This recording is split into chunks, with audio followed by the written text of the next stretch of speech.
It is. We used to have a, no, we were off and on, so it's and after the beginning, we spread out, we've now really gone back to getting. I think that's. Yeah.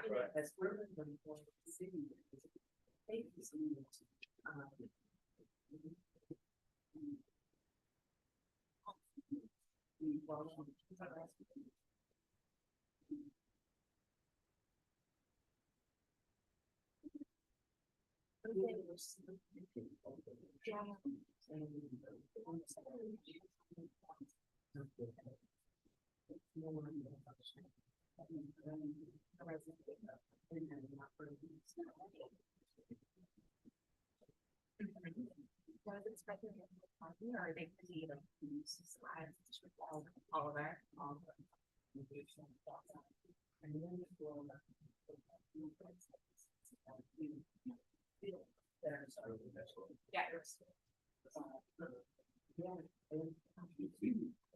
And so you all know we are being recorded and we are live streamed right now.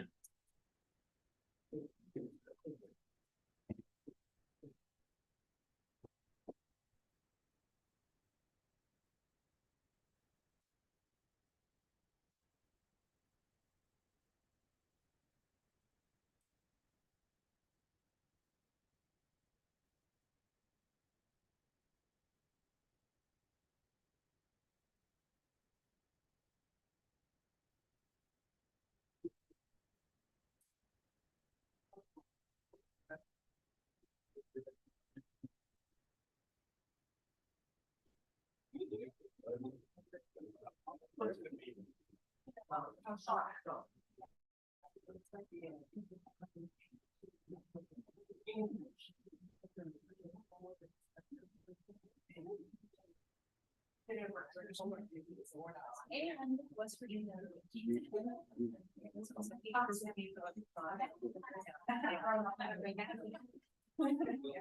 Mama,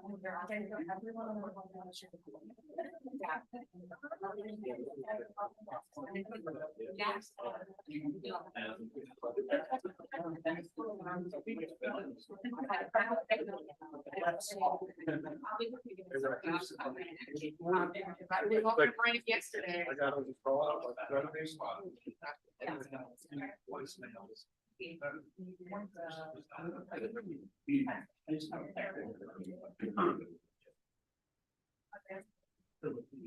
Yeah.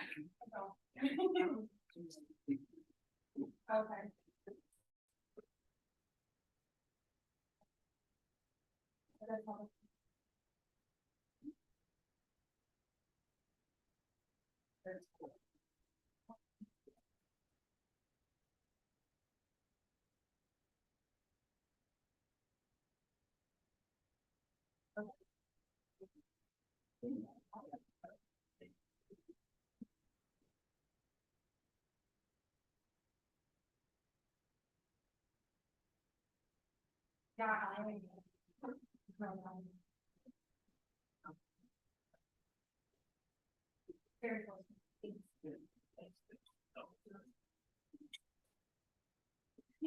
Good morning, everybody. Does anybody know if anybody is here, but they're not quite in the room yet? Because Andy, okay, we'll just wait a second. Let Andy get back in here from his drink. Morning.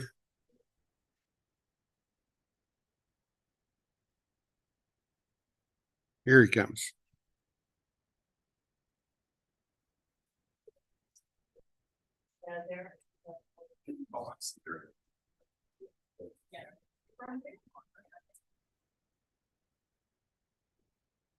I think that's everybody from out in the hall. Was Andy, was there anybody else out there? No, I didn't see. Okay, we're going to go ahead and start. So first off, I say good morning to everybody and welcome to our November ABTEL board meeting. Some of the technical issues that we had at our last meeting, we believe have been mostly resolved. We are live and being recorded right now. So just so you know. Also, I'd just like to say thank you all for being here. I know that this is a time of the year where you have competing interests in your current jobs and probably in your lives with Thanksgiving just around the corner and Halloween just behind us and all the stuff that goes along with fall. I just appreciate you coming out and serving the Commonwealth with your membership and your thoughts and wisdom. So I want to say thank you for that. As you all should have seen on the email that we had sent out about a week or two ago, our first ABTEL board meeting was noticed, but not properly noticed. This is probably one of the growing pains that you all will experience for me being new to the role. This one is properly noticed and is on Town Hall, which is the other location that it also has to be noticed. It has to be noticed in two places. And so some of the things that we decided in our first ABTEL meeting were invalidated by that lack of notice, and we will take care of most of that this morning and hopefully move right along into a lot of stuff that we would want to cover in November, as well as some of the stuff we covered in October. I'm going to give you a preview of something so that you can start thinking and looking as we are in this meeting. At the end of the meeting today, we do need to look for an alternate date for one more meeting in February or probably May. So in your back residues of your mind, you might want to run your schedule in your head and go, I think February works better for me, or I think May works better. And when we get to the end, we'll discuss that more specifically. But I kind of want to give you a heads up that that's coming later in the meeting. We do not have our board liaison with us today or the ex officio members. We do have department personnel, and we have a new member to my department with us today. She officially becomes our director of apprenticeship. This is Shauna LeBlanc. She's our current grants manager, and she's tomorrow becomes our director of apprenticeship, and she will help manage the Grow Your Own programs, as well as many other things that I will find for her to do. And I'm super excited to have her as part of our fourth director in the departments that I oversee. John L. Torbert, she's here also, and you all know her better than you know me. But and then I'm also here as Rob Gilstrap, Assistant Superintendent. So those are the introductions of that part of our agenda. Before I go any further, I should do this. In your folder, you have a variety of things. One of them is the agenda, in which I'm reading from and looking at right now. You also have in there your name plate, and there's a advisory board teacher education licensure member list. I ask that you look at that, and if there is anything that needs to be updated, whether we got your name wrong, your address wrong, if your phone number's on there or your email's on there, and those are incorrect, please make sure before you leave, you come and see me so I correct it on the master and we get those to be as accurate as possible. I do struggle sometimes sending emails out to the whole board, and that'll be part of one of our topics. Is I have to be very careful with how I do that, because if I do it the wrong way, we've created a meeting. So even though it's just an email from me to you, if you all start responding back and we all are talking via email, that's an actual meeting that should have been noticed. So I have to be very careful. So I want to make sure that who I'm sending to is actually receiving it. In addition to that, on the right side, there's also we have the minutes from the April meeting, which will need to be approved at some point. We have the advisory board information on one of the items that we're going to talk about, a recommendation for new programs. There's also assessment requirements for Virginia licensure information, and then a basic licensure presentation that I shared with you somewhat on our meeting in October that is now not valid. In addition to that, there's quite a few trees I had to take out to provide you with some other things. We've got a presentation from Adam Kane, who is one of our guests, which I'll go ahead and introduce him right now, even though that's ahead of Adam Kane is our representative for the Attorney General's office. and he will make a presentation for us, and that is here. I have documentation that is FOIA, the laws on FOIA that I will be I'm sharing with you because you're supposed to be knowledgeable and review those. We have the presentation from Mr. McKinley on the earth science adjustments. In our meeting in October, you all requested more data, and this report has that data in it. So that is also for your review. Then things that we're going to talk about later after the presentations are over and the voting's over is more about the VCLA. And so I've got Kelly Crawford here, and she's with Pearson. She was with us last time, but she's here again. And most, if not all, of what you have remaining in your hands is by way of her and her office. And I'm very appreciative for that support. And it was super fast support too. Just to go on record, she got on this really fast, and I appreciate that. But we have the 2013 standard setting report, which was the last time the VCLA was adjusted. So you had the full report on that. In addition to that, there's a bunch of data that's been collected from 2017 to date on scores and where different demographics fall. And we'll talk about all that later, but you have that information. And then there's a very brief JLARC supplementary presentation. The JLARC talked about the VCLA, and so this is some of that information that came out of the JLARC. And then lastly, if we get to this at the end, one of our partners in Virginia is the Reach Virginia program, who works with mentoring new teachers. And I've got some brief information that is really like a preview of something we may discuss later down the road. Not today, but it's more like information for you to take with you. So that's what's in your folder, and the other materials that I printed. I didn't stick those all in the folder because it would have burst the folder.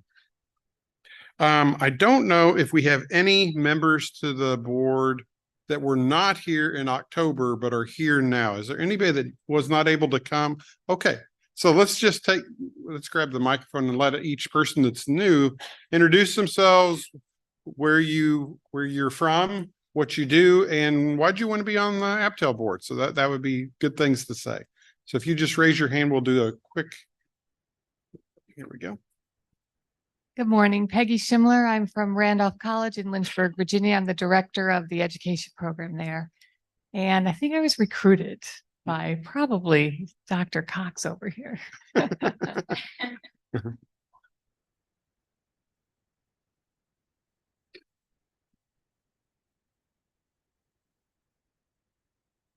I'm Kim Halterman. I'm the superintendent in Allegheny Highlands Public Schools. I've had a compelling interest in teacher licensure and teacher training most of my career, but in a recent phase of my career, that specifically extended to some things that go on with alternative routes to licensure. So I'm just very, very interested in that and very happy to be joining this group.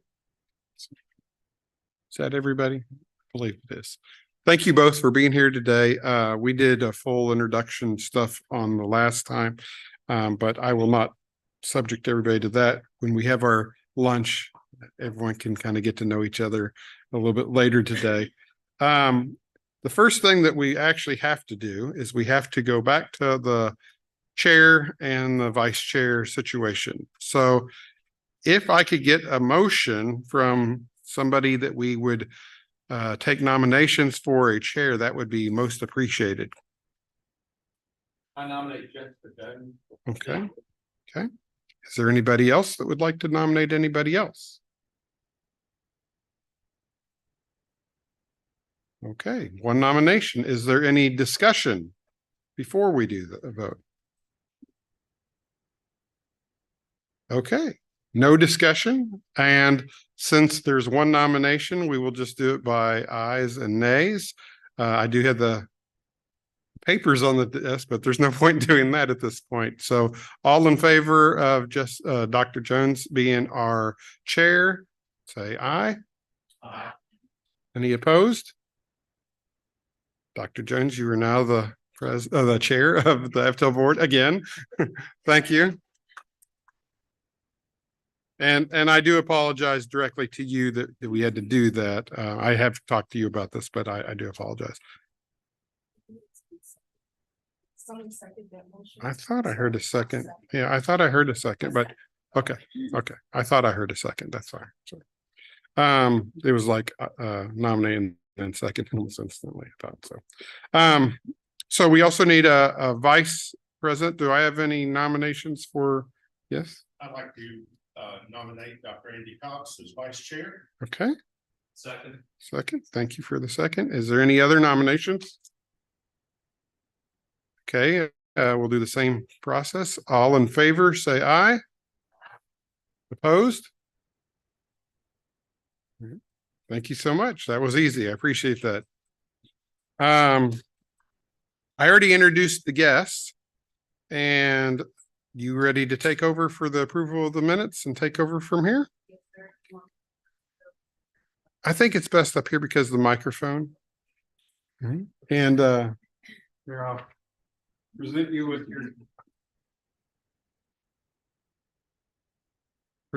your gavel and your okay. You have an agenda? Okay.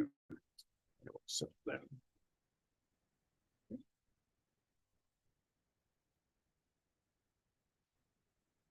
So the next item on our agenda is approval of the agenda. That requires a motion and a second. Motion Shelby Elliott. Very good.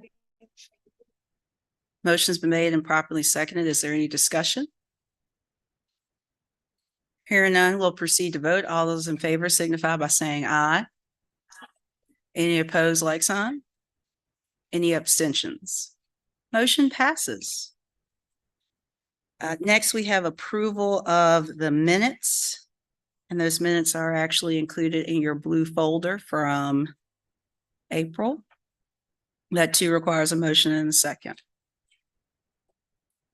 Any comments on motion? Second. Motion's been made and properly seconded. Is there any discussion? Hearing none, we'll proceed to vote. All those in favor signify by saying aye. Any opposed? Any abstentions? Abstain. Abstain. Please show for the record, we have 2 abstentions. Motion passes. Next, Mr. Gilstrap, we have presentations. Okay, very good. Thank you, sir. Okay, is there any additional public comment in the room? Awesome. So hearing none, we'll go in order. First, we have our representative of the Attorney General's office, Mr. Kane.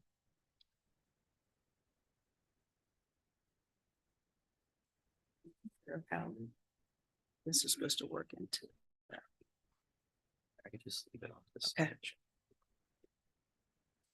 Morning, everyone. Do you want to show that on the screen? No, everyone has a copy of the slides, right? Yep.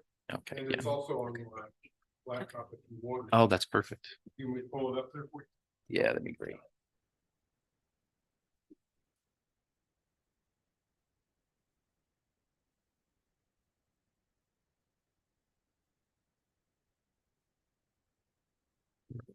Thank you.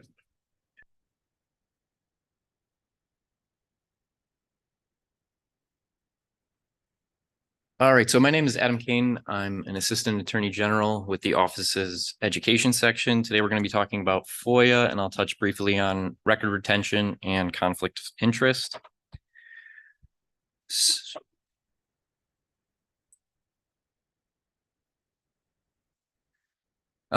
all public records are presumed open unless they are specifically exempt. The purpose is to increase transparency between public agencies and the public. So what is a public record? It is all writings, recordings, however stored, regardless of what form they are stored in. And so long as it's transacted in public business by the agency, the employees, or its officers. So this extends also to things created on personal devices, personal laptops, personal cell phones. So you should certainly be mindful on the devices you're using, and if you receive FOIA requests, where those public records may be stored. Meetings are also subject to FOIA. It's essential. Meeting depends on how many members and what is being discussed. So typically the quorum or 3 or more individuals transacting public business. And as it was mentioned earlier, this could constitute email correspondence. To hold a meeting, there needs to be notice. So if there is going to be a quorum or 3 people discussing public business, there needs to be generally 3 working days of notice disclosing the date, time, and location of that meeting. This allows the right for the public and press to attend. And it's conducted open to the public with limited exceptions, which I'll go over in a little bit, and minutes should be held and also available to the public. Meetings via email. So regardless of whether you intend a meeting to occur via email, it's certainly possible. If 3 or more individuals are included on that email and the manner of communication is meaning like conducting public business. Yeah. Are you intending these slides to be up on the screen? No, everyone has a copy, right? I mean, if everyone would like it up there, I could put it up there if you'd prefer. No, they're supposed to look to the public.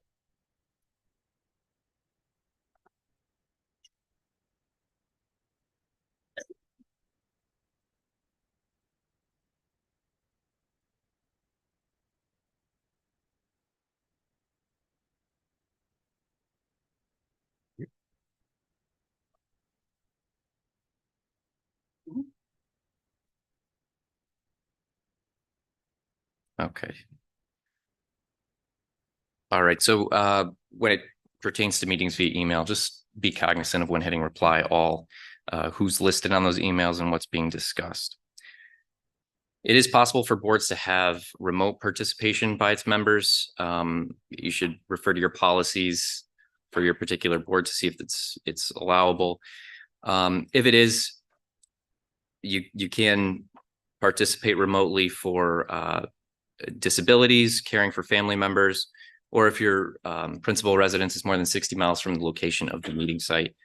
For personal matters, you can attend remotely, so long as it's no more than 2 meetings a year or 25% of the calendar year, whichever is greater. So closed sessions, meetings are typically open, but can go into closed session. This is the exception and not the rule. And it must be for a purpose set out in FOIA. For instance, to discuss employee matters or attorney-client privilege. Non-members may attend, assuming they have some sort of information that would aid the board in their closed session. Board members obviously attend and their attorneys can attend as well. And at the conclusion of the closed session, there is a certification that needs to be done to all board members certify that only matters discussed in closed session were set out in the initial motion. So typically to go in that process, it would start in open session. A motion would state the subject matter, purpose, and cite the code section. And again, just make sure you stay on topic. Returning to open session, a certification by roll call of each member, and only matters lawfully exempted and identified in the motion were heard or discussed. And if any member believes it's not to be the case, you must make your, you must raise that prior to the vote. So we'll talk about requesting records. So any citizen of the Commonwealth could make a FOIA request. Representatives of newspapers and magazines that circulate within the Commonwealth, and representations of radio and television stations that broadcast in or into the Commonwealth. So a request doesn't necessarily need to be in writing, but they do need to say what they are looking for with reasonable specificity, and they may need to be they may need to provide their name and legal address.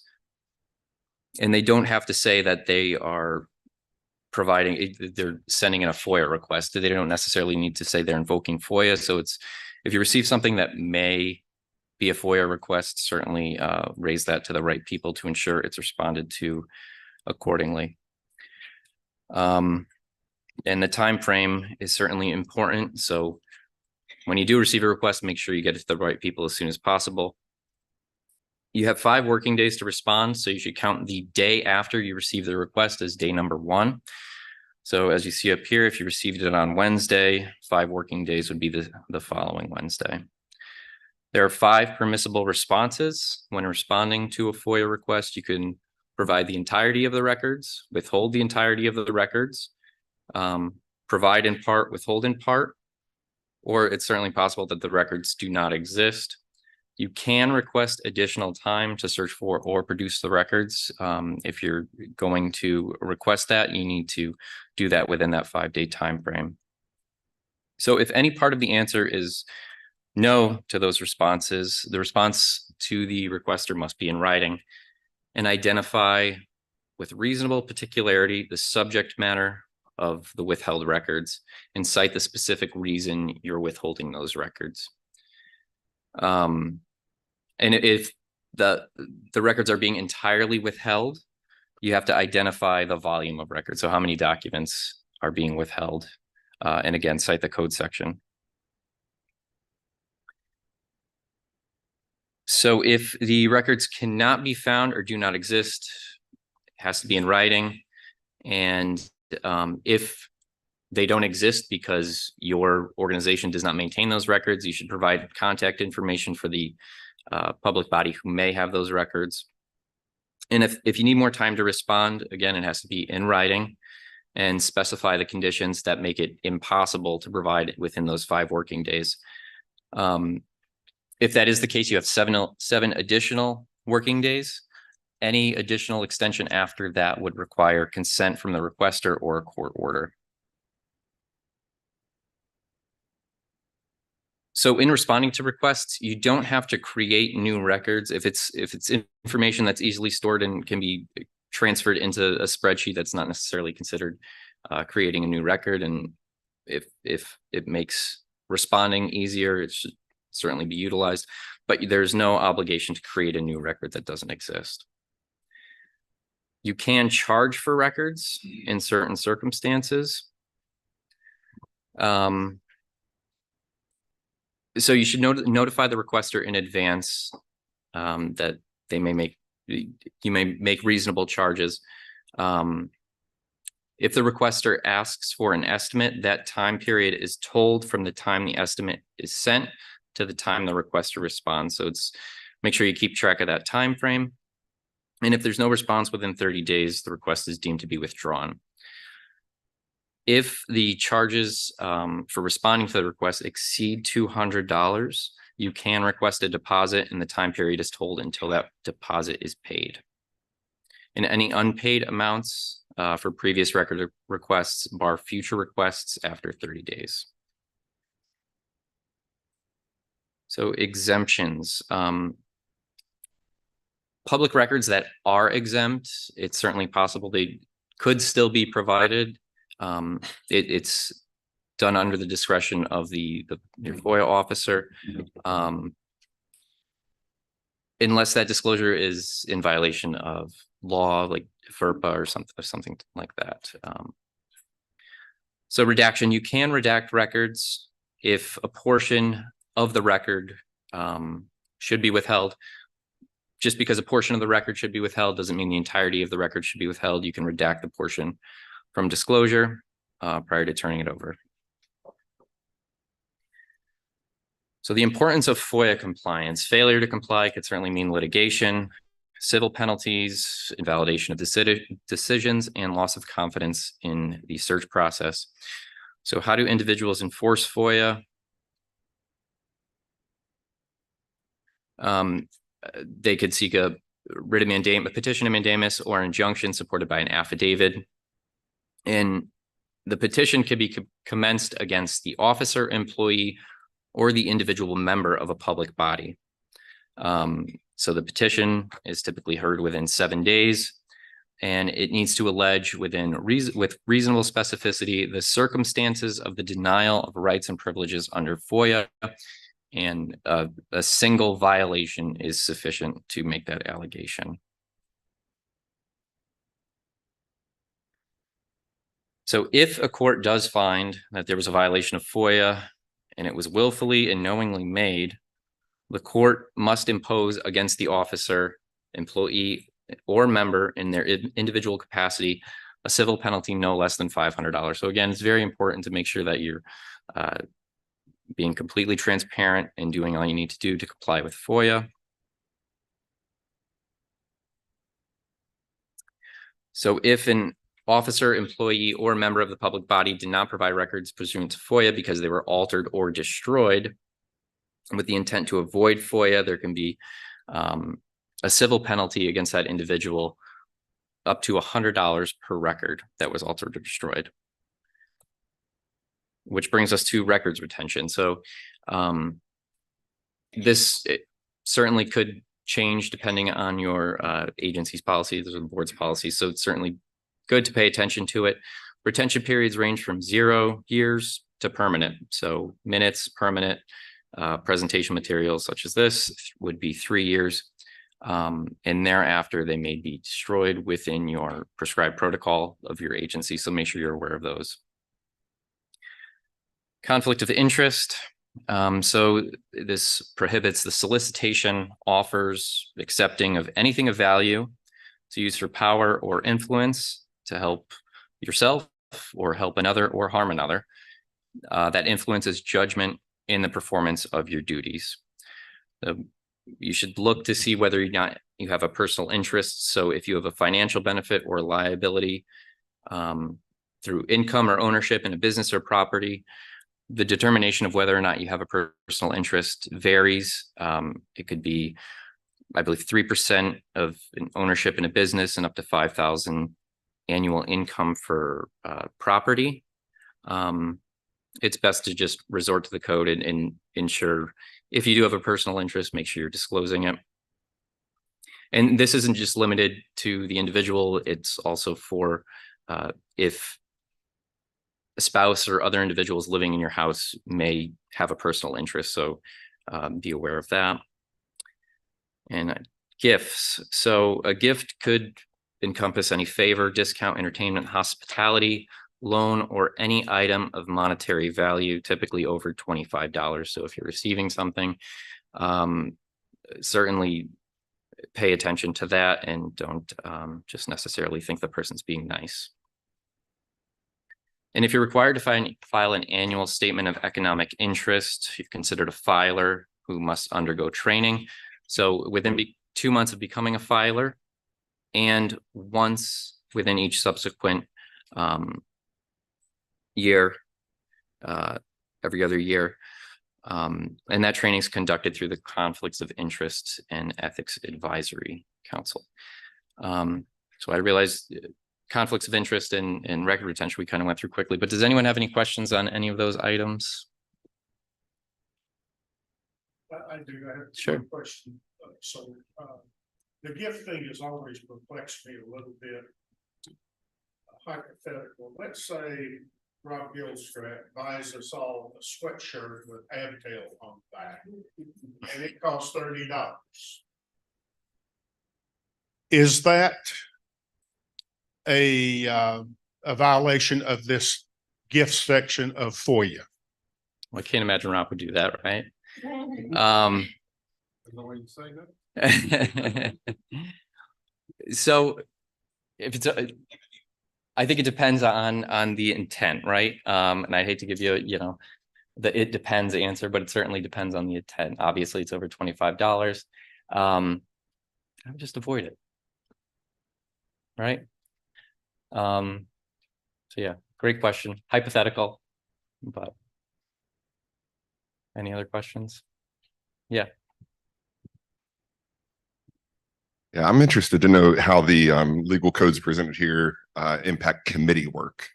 So we have 2 committees that are part of this board, and if they would meet at a time different than what is publicly noticed, if that is required, or if minutes, are part of the public record, et cetera. Sure. So if it were 3 or more members meeting to discuss public, things that the board would typically discuss, it certainly could be a meeting. So I would be cautious of that and certainly comply with any FOIA notice requirements. Again, it depends on what's being discussed and the amount of people participating that are members of the board.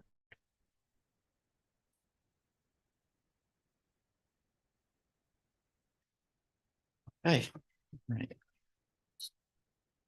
Please join me in thanking Mr. Kane for his presentation.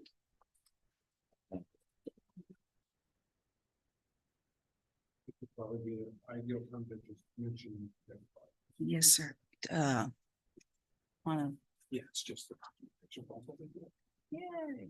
So as a follow-up to Mr. Kane's presentation, inside of your blue packet, topic chapter 37 of title 2.2 of the Code of Virginia, it references the different codes. And then inside of it, it actually lays out what those codes explicitly state. So to Dr. Moffa's point, there's more information covered in here. Just the bigger point of if 3 of us meet, then it constitutes a meeting, and then you have to go through the subsequent notification in order for it to be lawfully advertised. And that would be both on our website for YouTube as well as for town hall. Sure. And that would make us in compliance with the Code of Virginia and the regulations that apply to that. You would also allow the public to join. That is correct. So the public will have to have the opportunity to join and then to also provide comment. So again, all that's referenced in this document. Any other questions? Okay, we'll go ahead and move on with our presentations. Next up, we have Grow Your Own by Ms. Shauna LeBlanc, Grants Manager, Office of Licensure and School Leadership. Congratulations and welcome.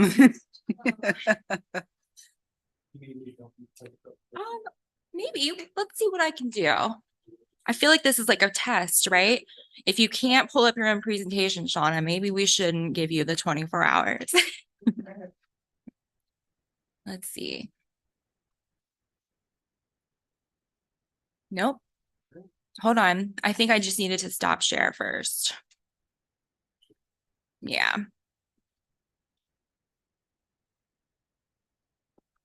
Maybe. Yeah. Woohoo. I can stay. Hi, everyone. My name is Shauna LeBlanc, and as Rob mentioned, as of tomorrow, so I feel like at midnight, it's like a pumpkin, like Cinderella, I will officially be the Director of Apprenticeships, which is a new position. So we're all going to learn and grow together, which I'm excited about. So I'm here to talk to you about our Grow Your Own Registered Teacher Apprenticeship Program. Oh, can you all see that? Okay. Somebody chatted you, and I was worried it was going to pop up. All right. So I think we're going to email out this presentation, correct? All right. So you don't have it in your folders because I wanted your full attention on me while we talk. So a little roadmap of where we're going to go in a really brief, short amount of time, because Rob told me I can only have 15 minutes of your time today. But I have a feeling that this is just like a snippet of what you're going to be hearing about the Grow Your Own Registered Teacher Apprenticeship Program, which also is a mouthful. Can we all just agree? Can we just call it apprenticeship program right now? Okay, thank you. You're going to save me a lot of words. So our roadmap today, we're going to do a brief introduction of what it means to be a registered teacher apprenticeship, or as we just agreed, we'll call it apprenticeship or Grow Your Own. We'll talk about our components of our program. We'll talk about some evaluation and sustainability practices that we're going to have at the Virginia Department of Education, and we'll take some closing comments. So our brief introduction. So what is a registered apprenticeship program?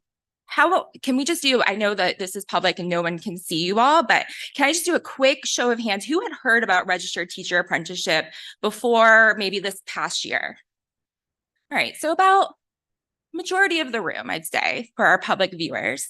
So what does it mean to be a registered apprenticeship? So you'll see that registered apprenticeship is capitalized, and that's because a registered apprenticeship is a program that contains national industry standards and is registered with the U.S. Department of Labor or another federally recognized state-approved agency. So apprenticeships are a little bit different. So I know with my teacher preparation friends, we are always talking about student teaching and internship. And how does that differ? So an apprenticeship program is different from internship in the fact that typically apprenticeships are longer. So they're typically longer than 1 year, so longer than that 10-week student teaching requirement in the Code of Virginia. Apprentices are also required to be employed with their school division. So there's an employment factor. So they'll get some money, right? Our student teachers are typically, I like to call them volunteers, which is terrible because they're not volunteering, but they're also not paid. So they're free labor for us, but they're teacher in training. So I think they'll be okay. Typically there's a required technical aspect. So they are in training. So apprentices are, while they're working, they are still in training. And apprentices must have an employment opportunity at the end of their standard. So apprentice programs are officially registered as of October 20th. So we are what, 3 weeks old, maybe? Am I doing the math correct? It was a Thursday. So we're excited at the VDOE and we officially became the sponsor. Woo! So what does it mean to be a sponsor? So sponsors assume responsibility for the administration and operation of the program. So that's kind of why we decided to build out this office of apprenticeship, is because we are going to be taking the administration. Ooh, excuse me. We are also tasked with collaborating with our school divisions and our educator preparation program. So for this presentation, you'll see I say EPP a lot, but I wanted to make sure everyone knew what that meant. So we are very, very excited that we're going to be federally recognized as of October 20th, nationally approved and state monitored. So let's get to the nitty gritty, right? That's just a quick overview. Let's talk about our components. So there are 4 major components of our program. The first component is the requirement of on-the-job training, which we call OJT. So on-the-job training means that our apprentices are going to be employed in a continuous non-teacher of record position for at least 2,000 hours, which we equate will probably be around 12 to 24 months, depending on the program. We have actually decided the first time you all heard about this, you probably remember the 4,000 hour standard. That was very hefty. It was a very hefty goal. So when we registered, we decided to do a sliding scale. So our program is a minimum of 2,000 hours, but they could do a maximum of 3,000 hours. Or if they need a little bit more time, we'll let them stay. They can stay a little longer if they need more than 3,000 hours. But we think that's going to be between 12 and 24 months for the majority of our apprentices. And our school divisions, so our school divisions are the employers. Our school divisions will be required to provide a mentor. So there's still that mentorship aspect. And we have set our ratio of 1 mentor for 2 apprentices. Now, we obviously prefer a 1-to-1 match. Who doesn't? We all know that individual attention is really important, but we fully recognize some of our smaller school divisions, they might have to do a 1-to-2 match, and that's okay. So we wanted to give a little bit of flexibility there. Now, the next component that we have is our on-the-job competencies. So our competencies are actually based on the Board of Education approved guidelines for uniform performance standards and evaluation criteria for teachers. So those are going to look very familiar to you, right? And we'll talk a little bit more about competencies on the next slide. So I'm just going to kind of briefly go over that. So we chose to make our program the competency-based. So before, it was kind of an hours-based program. And we were saying you had to hit a minimum amount of hours and then we could push you through. But now we're saying sometimes competencies are more important, right? Somebody could take a little bit longer to get that classroom management. So we wanted to acknowledge that and make it more of a competency-based program. So that's kind of the shift and why the hours kind of changed a little bit, because we decided competencies were more important. So we also anticipate that with competencies, people could potentially move faster through our program. So if you have a paraprofessional that's been teaching, or not teaching, but has been in your school for about 3 years, 4 years, 10 years, 20 years, but they've always said, I want to be a teacher. I just can't afford it. It's so hard. Well, this program is going to help them and they could potentially get through it in a year. So our next component is the related technical instruction, so RTI. And sometimes I do mess up and call it required. So if I do that, please just peg me. It's related technical instruction. Now, this is where our EPPs come into play. So our apprentices, they're still learning. So our EPPs are going to come in because this is where this technical training is coming from. We have set the minimum hours at 288, which sounds really, really high. But let me tell you, one coursework is like 60 hours of technical training. So don't worry. And we have actually decided to focus our attention on our, I feel like my voice is like, is it just like not sturdy? It doesn't sound sturdy to me up here, but I'm like, I'm hearing myself reflected. I'm like, I sound like I'm shaking, but I'm not. I don't know what's going on. Maybe I'll take a step back. Is that better? No, then they can't hear me. I've never had that problem where people can't hear me before. So I'm sorry, I'm not like terrified up here. Let me just make that clear.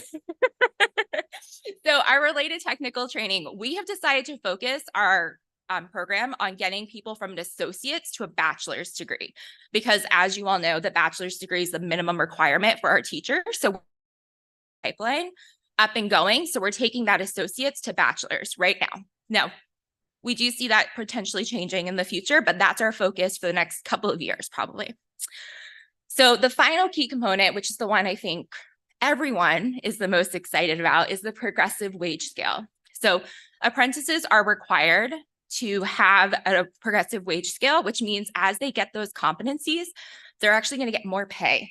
So we have decided as an agency, as a sponsor, to require at least one pay increase when they did that 50% competency.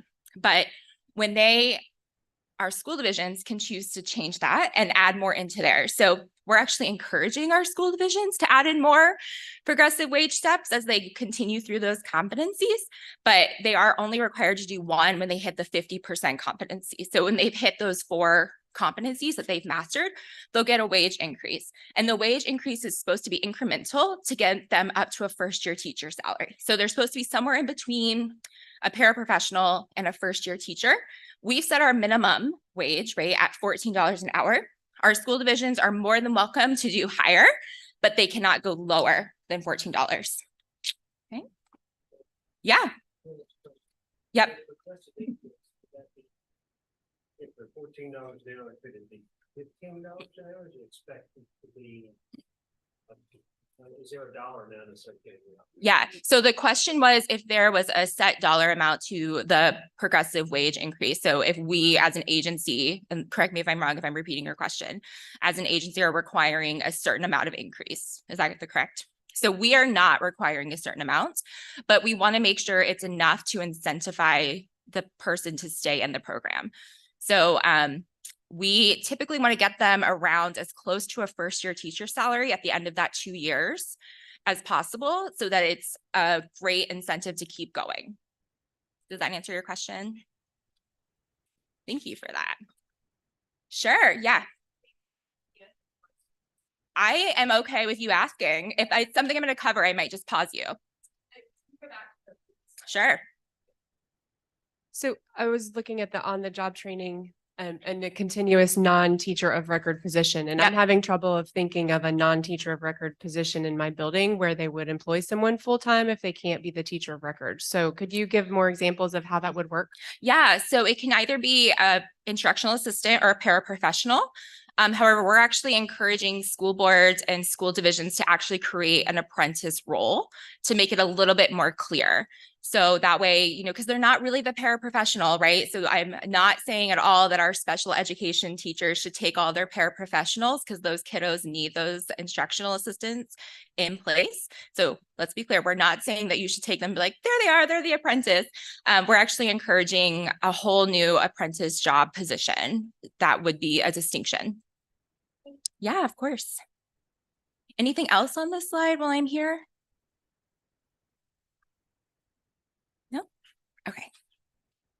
All right, so let's talk a little bit about the competencies. So I've taken a screenshot of our first competency standard, which is professional knowledge. And can you see that on the screen, or do you need me to read it? It's a little small. I'm sorry. Okay, give them time to read it. Dr. Jones said. Well, this should be familiar to you because it's actually the same as the teacher's criteria for their from the Board of Education approved guidelines for uniform performance standard and evaluation criteria. So these learning progressions apply to our teachers throughout their careers. So we thought it would be appropriate to use the base level standard for apprentices. So just a reminder, there are 8 standards in total. So the apprentices will also have 8 standards. So the way that we envision this is that the mentor teacher, working in collaboration with the supervising faculty member from their participating EPP, determines whether the apprentice has demonstrated adequate mastery of each standard. So we expect some deliverables from this, just like we would for our student teacher or for your teachers with documentation. So we expect some apprentice time and meeting logs, some observation documents, some formative feedback from final evaluations, and some just notes of meetings and conferences. So before I move on to evaluation and sustainability, does anybody have any questions about the components? No? All right. So our evaluation plan. So we expect there to be continuous evaluation and feedback from our local school divisions with their apprentice. So we don't ever want the apprentice to be in the dark about where they stand. We want continuous feedback with the mentor and the school division representatives, as well as feedback to the EPP and also to the state level. So the Office of Apprenticeships as well. An evaluation plan is required as part of the application process. And there are 4 components that they are required to include as part of their evaluation plan. I'm not going to read them to you since they're all up on the screen. But the goal is to have a really strong evaluation plan in place to make sure that our program is a quality programming. So EPPs are still going to be required to submit their annual reporting to our lovely Director of Teacher Education and the Office of Teacher Education. So our goal in the department level, and my goal, because a little bit about my background, I used to work at an EPP and then I worked at a school division. So my goal as apprenticeship director is to not duplicate efforts. So if you're reporting it to John L., let's see if we can gather some of our data there. So we also will expect to have bi-monthly meetings with our office and also a representative from the Department of Labor and Industry, because this is a registered apprenticeship program.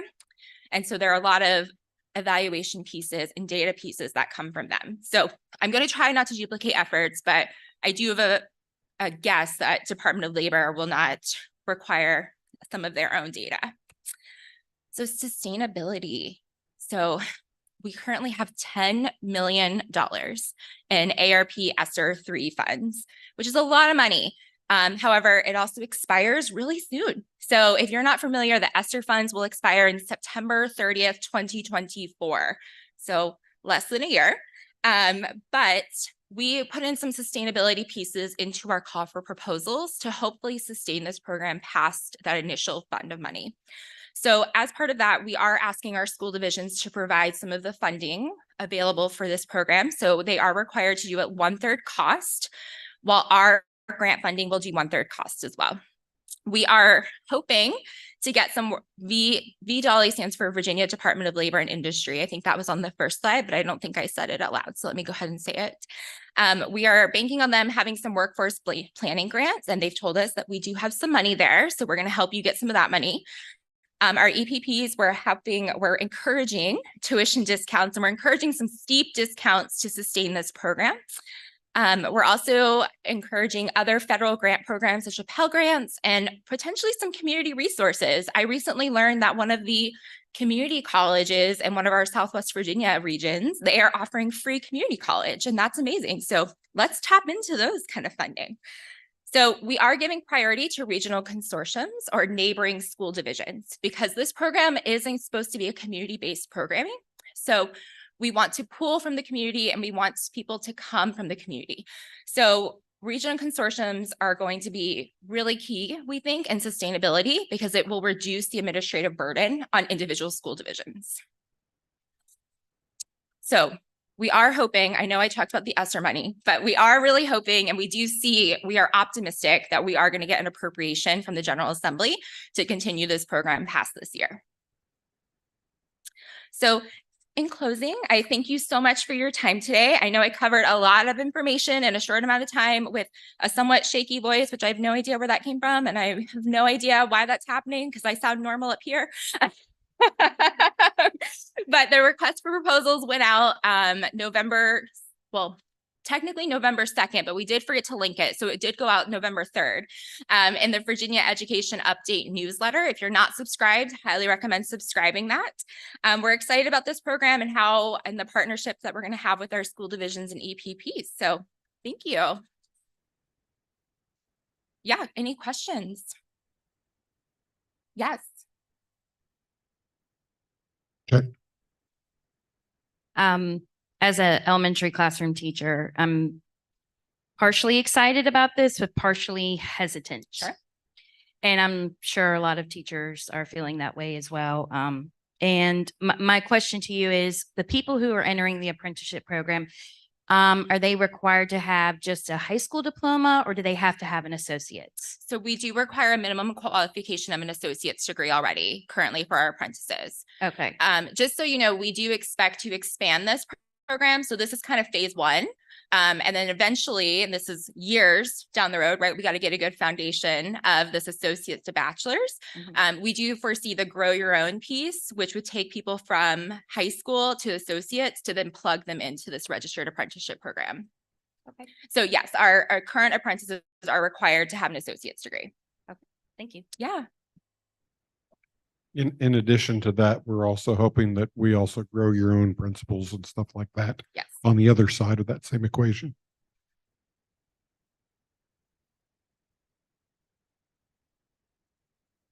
Hi.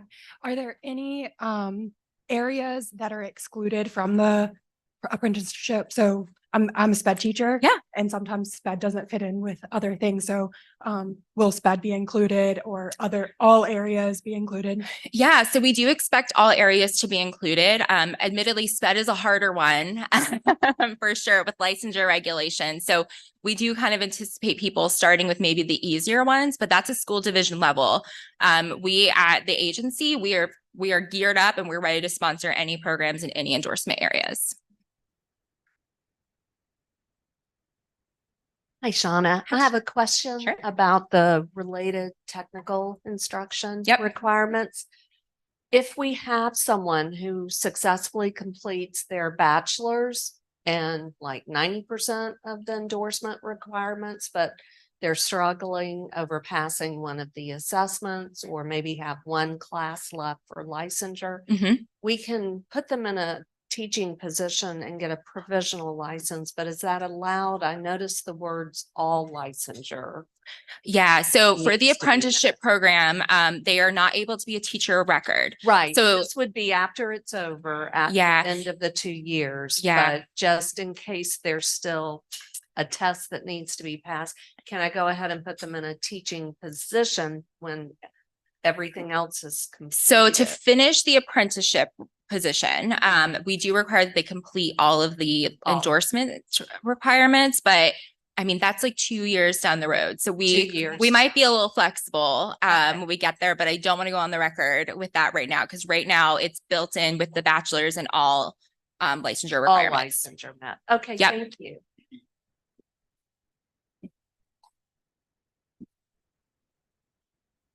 Are there mentor teachers who are going to be supporting these apprentices and doing a whole lot of extra work in addition to their regular job going to be compensated for that? That is part of the proposal. So we are encouraging our school divisions to build that into their grant funding and their cost to incentivize our mentor teachers to But do that that. has to come from the division, not from anyone It else. can be included as part of the grant proposal, but remember, it's a 1/3 cost share. So they could either use the grant funding or they could use their own funding. It's a 1/3 cost of everything. So it kind of depends. And we do have grant funding already available for clinical faculty and mentorship.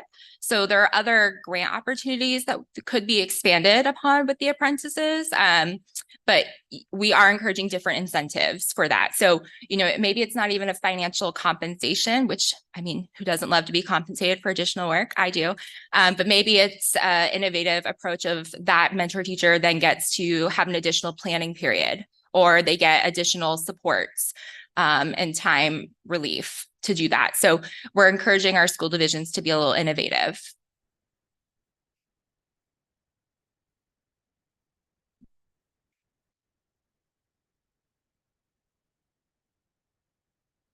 You can't scratch your head, otherwise I was like, oh. All right, I see no more questions. Thank you all. Let's thank Ms. LeBon for her presentation. Thank you. You're welcome. Thank you.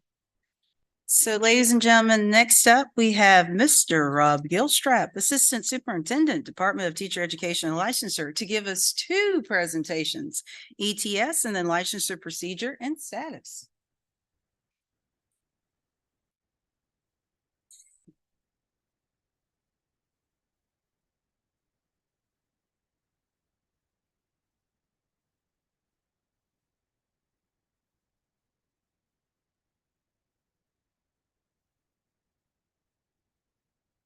All right, close this other one.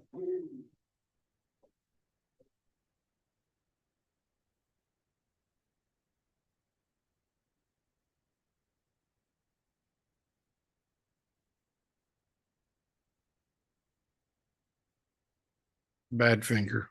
Slowing me down. Sorry, everyone.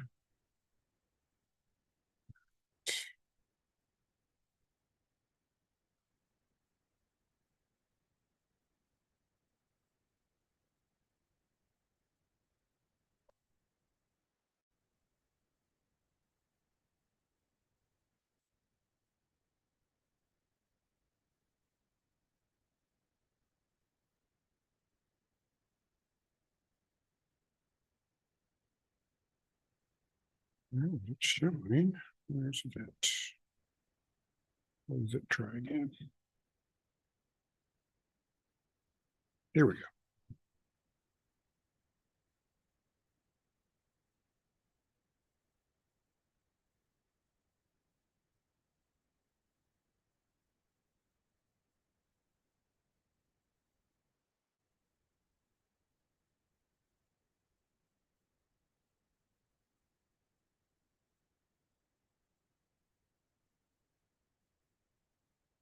There we go. Good morning again, everybody. This presentation should look familiar to those of you that were here last month. I'm not going to spend a whole lot of time on. I'm going to get to some of the key points that we discussed last month, but I will answer questions, but you also have the full presentation in front of you. The topic of this presentation is to add or to change the cut score for the earth science in alignment with the changes in the assessment. As those of you who were here would remember, part of the discussion on that was where does that fall within the cut scores around the nation, and also what would be the impact of lowering or raising the cut scores. First off, let's just say this. I shouldn't say we, I wasn't part of this group when this happened. You all that are returners did the same sort of action over other science subject areas last year, but earth was not appropriate to go at that time, but it did come up during the summer in the time when we were transitioning from a different assistant superintendent and director to myself. And so we were able to get an extension on the earth science scores until the end of the year. So one of the things I want to point out is your decision today would, if it is, regardless of what your decision is, there will be a recommendation from this board going to the State Board of Education for the December meeting. They are having a December board meeting, so we will be able to get it on the December board meeting. And either they will forego the 2-session requirement that they sometimes use, or they will not, and it'll be on the January one as well. So I'm going to skip ahead on the presentation since you have it in front of you. There was some basic stuff about ETS on the presentation and the praxis test, but I want to get to the part that you all had questions about, just towards the end. There is some of the breakdown of the assessment there. That isn't anything different than what you saw a month ago, but I do want to get to the part that you asked about because it is in the presentation. The test at a glance, how long the test is, how many questions are in that, what the percentage and the breakdown of the questions are all on this screen, which would be slide number, if it's 15, which doesn't matter because it's not numbered. All right. Part that you had questions about.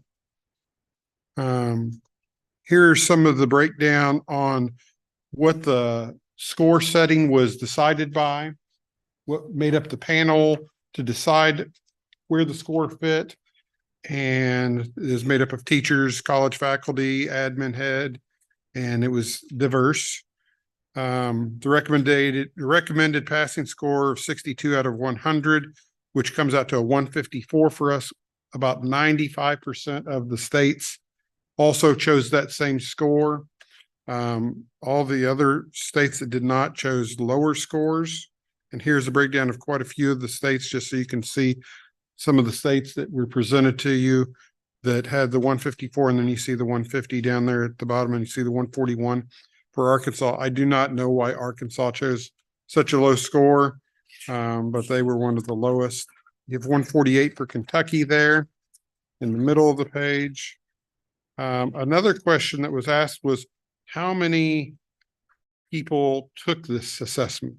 I mean, this is a earth science assessment. So for you to be an earth science teacher, this would be an assessment that you would take for your certification. There were only 122 people that took the assessment nationwide. So not a very highly tested subject area test. I think in some states, having a biology assessment would suffice and not have to have an earth science specific. I know that that was the case in Oklahoma and probably quite a few other states, that they wouldn't require you to take the earth science and the biology, since a lot of science teachers at the high school level would teach both those subjects. Here was one of the questions that you all wanted information on. And if we had a raw score of 53 or praxis score of 141, that'd be 2 standard deviations below where we're at. The 148 would be 1 standard deviation. Then if we were to go above, 161 would be 1 standard deviation above, and then 168 would be 2 above. But what you really wanted to know, I think, was this. On this slide, which I think is one of your last ones in your packet, second to last one in your packet, is the key information I think was asked. And it was, if the score was changed, how many people would that impact? And so at the 154 range, that would be about a 78, just under 78% passing rate. To go down to 148, you get to an 81. To go down to the 141, you're almost the 89% pass rate for a first time assessment taking the test. That would put you at the two lower standard deviations. I did not receive the information if we went higher, because that was not really what was in question. I don't think anybody was recommending we went higher than the 154, but there was some question about whether or not it would be to our advantage as a state for licensure purposes and for EPPs to lower the score so that more people could qualify in this area. Are there any questions about this presentation or this decision? We will get to the decision later, but are there any questions for me? Okay. Thank you very much. And I will transition off of this presentation. I don't have a question. Sure. Mike's out there by you, John. Now. I don't have a question. I was just going to say thanks to Malik. He was not here today. Yeah, for getting this information, because it's really helpful to see is that in making the recommendation, if we were to go 1 standard deviation below the recommended score, it's really not a whole lot of change in terms of that. It would be a 4%, about 4%, actually not even 4%, higher pass rate, which would equate to about 5 students. So this is nationally. Yeah. 5 students nationally, not even 5 students in Virginia. Yeah. That would just be 5 students nationally. So thank you to Malik. Mm-hmm. All right. Pull off of this screen. And in your packet, you also, let's see how we get this bigger.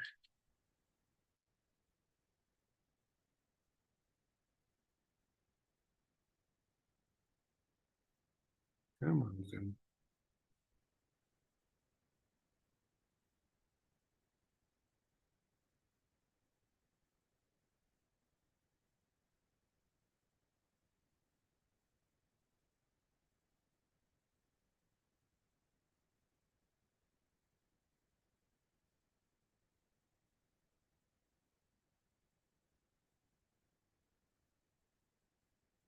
Okay. This was also the presentation that I made for you all last month with some basics and introductory information on licensure.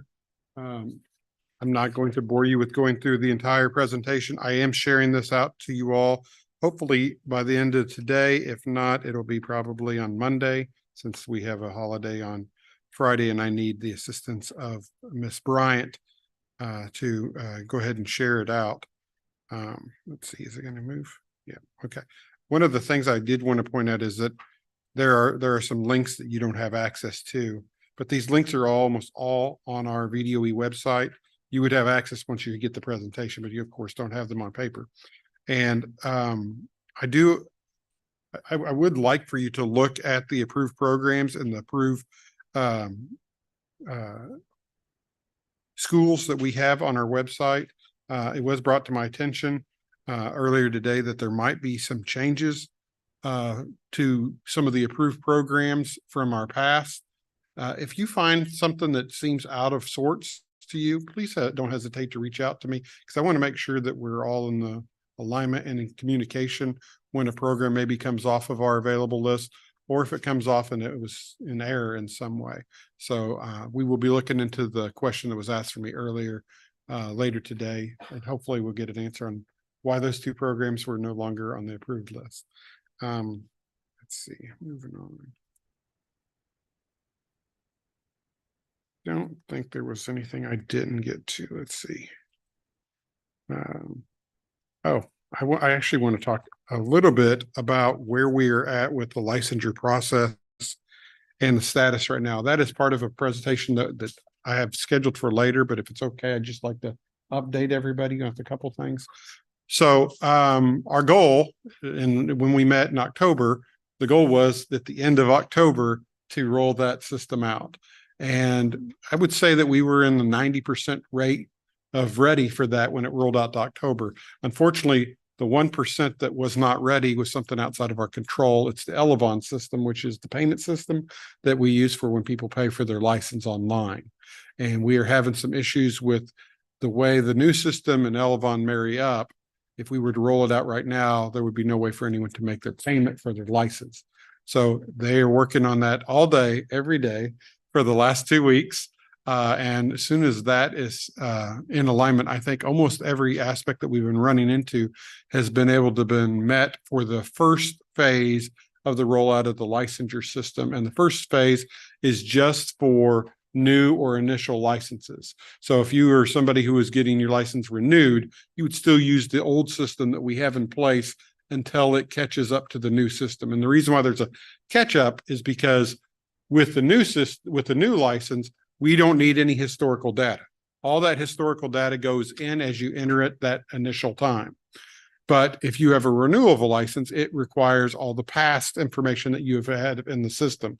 And that has to be rolled over from a company that we use called Systems Automation to the new platform, and then made sure that it's in alignment. We wouldn't want to have you go apply for your renewal and then some important data pieces that you need for your license to be approved not be fully vetted yet. And so that process takes longer. But the process of the new and initial license, that does not take as much time. It basically needs the system to be in place because the data comes as you enter it. And so we don't have an exact date on when the full implementation will be done. We have a goal, and our goal is within 3 months. I don't know that if we fix all the problems on the front side with the initial, like the Elevon situation, maybe it'll be even quicker, but I don't want to promise any date because I would hate to roll out a system that wasn't ready for all the teachers in the Commonwealth, especially when we have so many people applying every day. I'm just curious. I want to do a quick poll. How many in this room, and I'm going to give you a couple of different points. How many of you think that we get 50 applicants a day, 100 applicants a day, 200 applicants a day, 400 applicants a day? I'm just curious. So raise your hand if you think it's more like 50, 100, 200, 400. We've had 2 days that we had over 400. So it's not a normal. But we do have days where there's a 400 applicant. And part of that isn't, obviously new applicants. Part of that is because earlier in the year, back in May, there was a waiver granted to 12,000 licenses.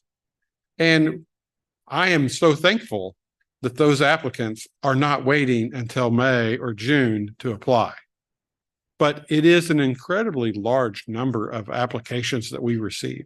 And with the new system, we're hoping that's built implicit into it, that a lot of the things that delay and slow down the application process will be eliminated by the fact that the system is smart enough to say, hey, you didn't give me everything you were supposed to give me. And right now it doesn't. Right now, there's a list. This is what we need. You go through the list, you send us what you have. Maybe you don't have everything, but you send anyway. And so your license is kind of held in check for a while we work on the parts that you did send us. Well, that bogs down the whole system because then you have to go back to that old license when you get the new stuff. So this new system is got, I'm going to use the word no one's supposed to use, AI. It has artificial intelligence built into it, and it's smart enough to know, hey, that wasn't a teaching license that you submitted as an example. That's not a transcript that you submitted and you put in your transcripts. And it'll tell you that. It'll say, hey, double check that you were submitting the right document and things like that. So we're hoping that that's going to speed up the process on our end and also make it less frustrating on everybody else's side. One of the biggest complaints that I have received is that there's no way to print your license. And I know that people in my own office, I've got my license framed on the wall. So I understand how important that is to people. But back in May, one of the decisions was that we weren't going to do that anymore, to try to take one of the aspects out of the delay. But with the new system, you'll be able to do that, and you'll be able to do it as often as you want. And even once the full system's in place, if you have a license, like let's say you got your license in May and you didn't get you can go back and print it later. So that's one of the aspects I'm excited about. I'm excited about the intuitiveness of the system. And the most important aspect I'm excited about with this new system is that it is available to EPPs, available to divisions, as well as, of course, available to the applicant so that you can see the status of the application at any time you want. Something I'm not as excited about, but it probably is exciting to other people. I left my phone over there, but you can do that on your phone too. It's got mobile capabilities. So you could turn in all your stuff on Monday, and then you're sitting at I shouldn't say at the stoplight because you're not supposed to be on your phone, but you're sitting in the parking lot waiting for your kid to come out from the school. You can pull up your application and see what the status is once it's fully implemented. And I think that the ability to know information and to access that information is going to be hopefully a big game changer. And I know I'm probably speaking too high, but I think that things like this can improve and increase the public's view of government. I mean, that sounds kind of lofty, that you're going to fix what people think about the government through an app for licensure. But I think it's things like that that is a daily grind to the public, to a teacher, to a principal or HR director. And little fixes like that can reinstate that belief and that confidence. And so maybe that's too lofty of a thought, but I do hope that that's what we attain. And I'm open to questions about licensure, but I did present that to you all last. If there was something that I mentioned earlier that you would like more information on, I also am going to present a little bit more in just a little bit about where we are at and what the steps that we're going to take with the rollout of the new licensure system. But I'm going to save that for just a little bit later. So if that's one of your questions, just please save that for a little bit later. Does anyone have questions? Go ahead. Robin, is there any way to put on the application a little special note that says you will not receive a paper copy of your license, and maybe here's how you can print it off?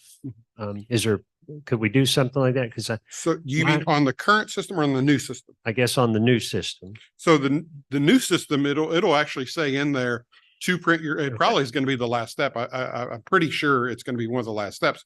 Once it's, you'll get a notification that your license has been finished, which is also a big improvement because right now you just have to go back and check every once in a while, but this will actually send you notification your license has been completed and processed.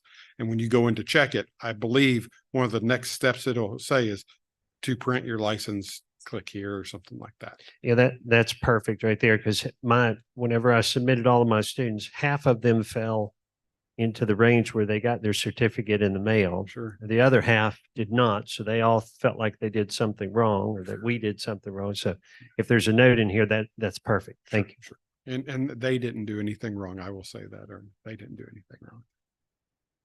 Any other questions?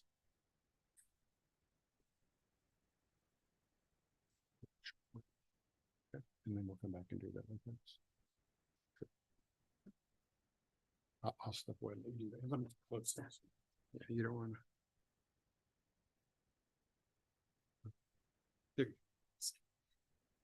Ladies and gentlemen, we will take a short break, about 10 minutes.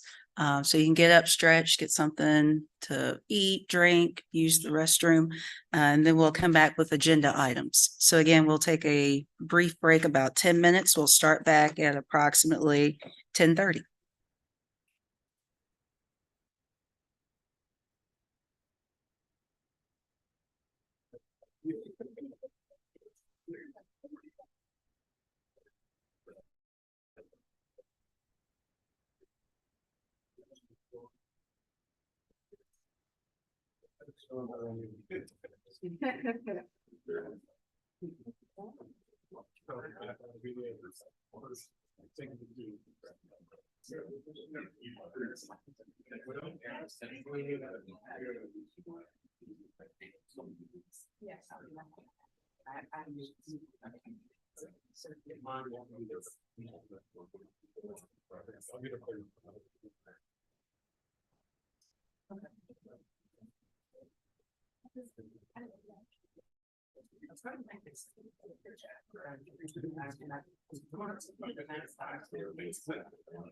Yes, there.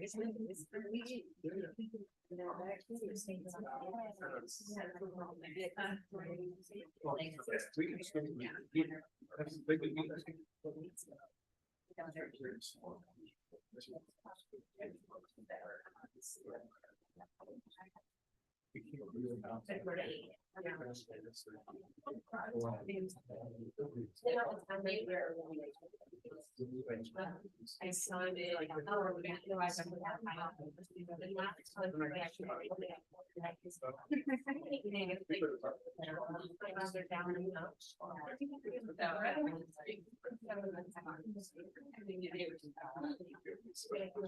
Yeah.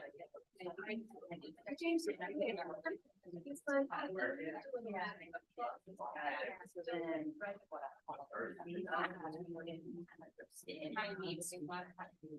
But I feel like someone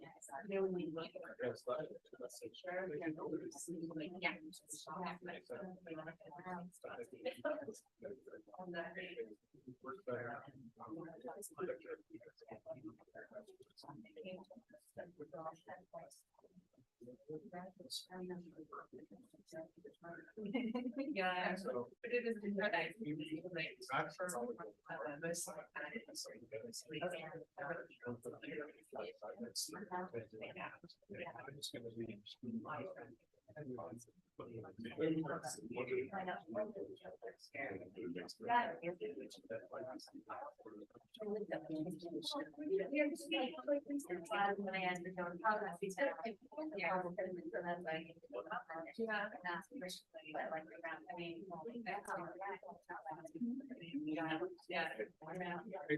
When my family came up, not bringing Initially. What's your favorite? That's the hard. Did you say you're from the first one?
That's one.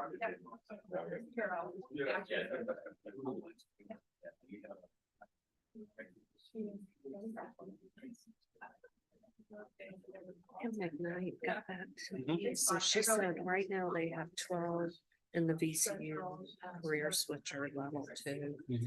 Scheduled to finish this spring. One is gonna finish in November 24. And then, like I said, I know they're working on. They're working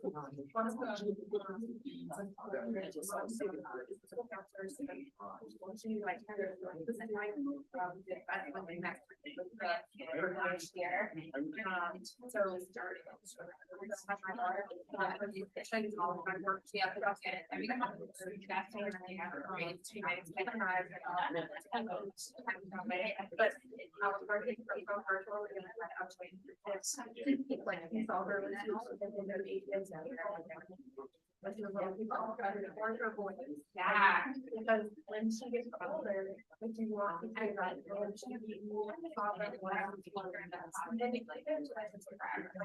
When that's something that's on my phone, I just start to spin it, and sometimes it's changed so much, to go on, or that there's three of the only things. Yeah, I feel like I guess I'm I gotta need it. Yeah, yeah, right. Yeah, we both,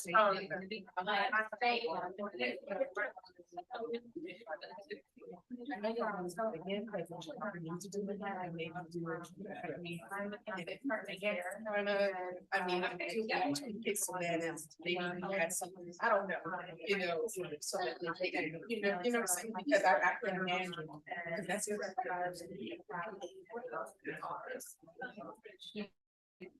Okay. Well, like if I ever went to the store, I would have no one.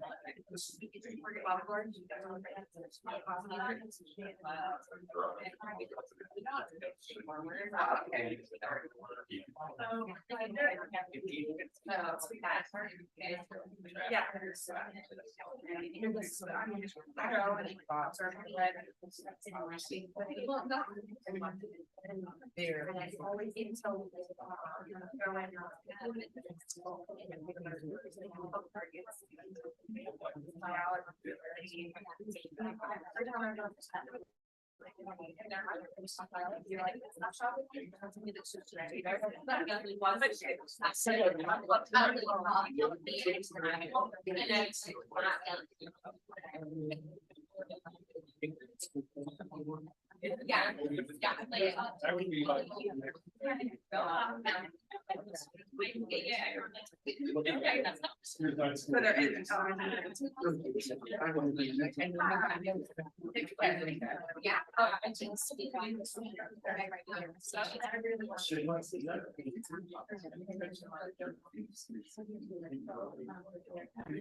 Yeah.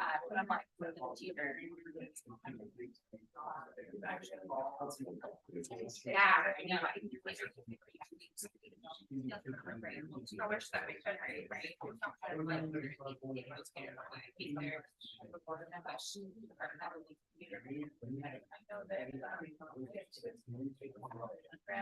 Yeah, I think.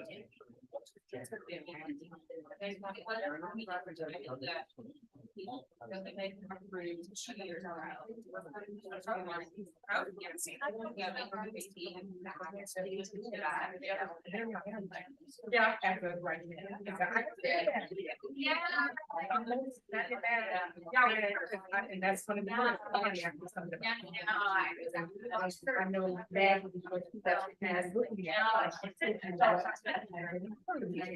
And I'm also.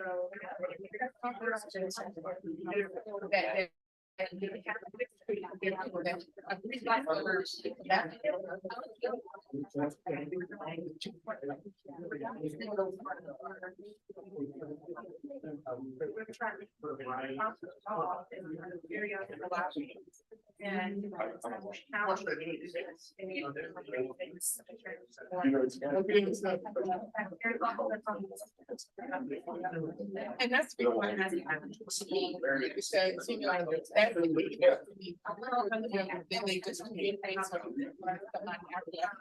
But it's.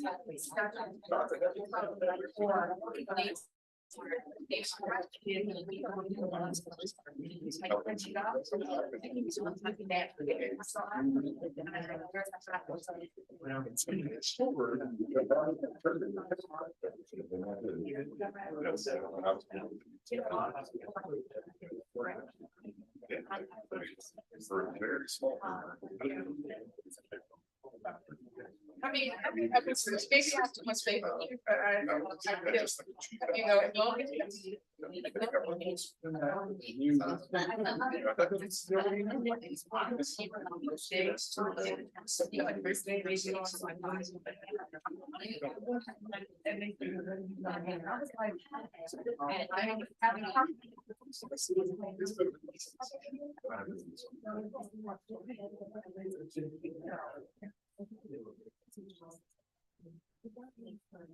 Hey, ladies and gentlemen, we'll go ahead and resume our meeting. It's approximately 10:30 a.m. And next we have agenda items, starting with item number 1, recommendation for a passing score for the Praxis Earth Science 5572. Mr. Gilstrap.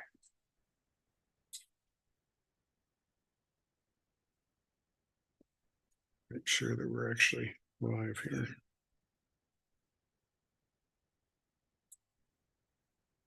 Yeah, really. One thing I do need to point out that we had, as we did the last time, we have the wrong number on the agenda item, and I want to make sure that's clear, that it's not 5571. That was the old number. It's the 5572 number. And should you make the recommendation to approve this, I will make sure that the right number is the one that goes forward to the board. But if anyone has any questions about whether or not we should adopt the 154 for the Praxis Earth Science 5572 course, I will receive those. Otherwise, I'll look for a recommendation.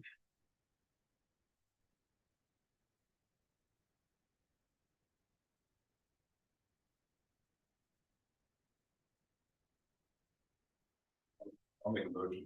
Thank you. Yep.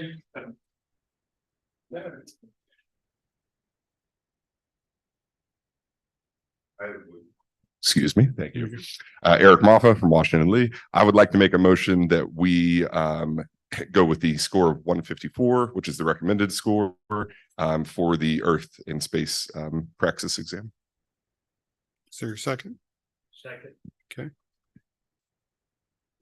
You're into. Yep. So motion's been made and properly seconded that we have a cut score 154 for Praxis 5572. Is there any discussion? Hearing none, we'll proceed to vote. All those in favor signify by saying aye. Any opposed, like sign? Any abstentions? Motion passes. Next, we have up agenda item number 2. Recommendations to approve new education endorsement programs at institutions of higher education. Ms. Janelle Tolbert, Director, Office of Teacher Education.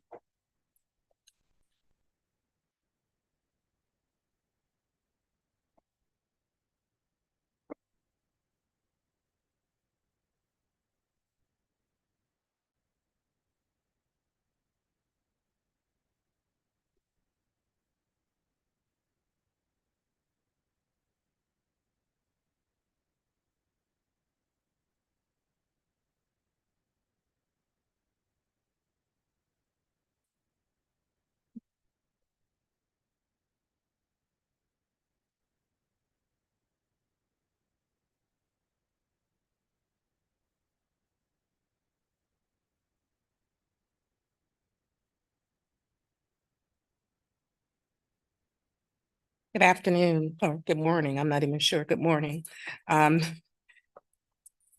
Today, I will be presenting 21 programs for approval for new education programs for institutions of higher education. There are 8 undergraduate programs and 13 graduate programs. The regulations governing the review and approval of education programs in Virginia set forth the requirements for the accreditation and approval of programs preparing teachers, administrators, and other instructional personnel requiring licensure. These regulations establish policies and standards for the preparation of an instructional personnel, further ensuring educational quality for Virginia public school students. Colleges and universities that offer programs for the preparation of professional school personnel must obtain education program endorsement approval by the Board of Education. Additionally, requests from the Virginia Institutions of Higher Education to add new endorsement and programs must be approved by the Board of Education. All requests are made annually by May 31st of each year. The advisory board's role is to review and make recommendations to the Board of Education on approval of Virginia education programs for school personnel. The final authority for the approval rests with the Board of Education.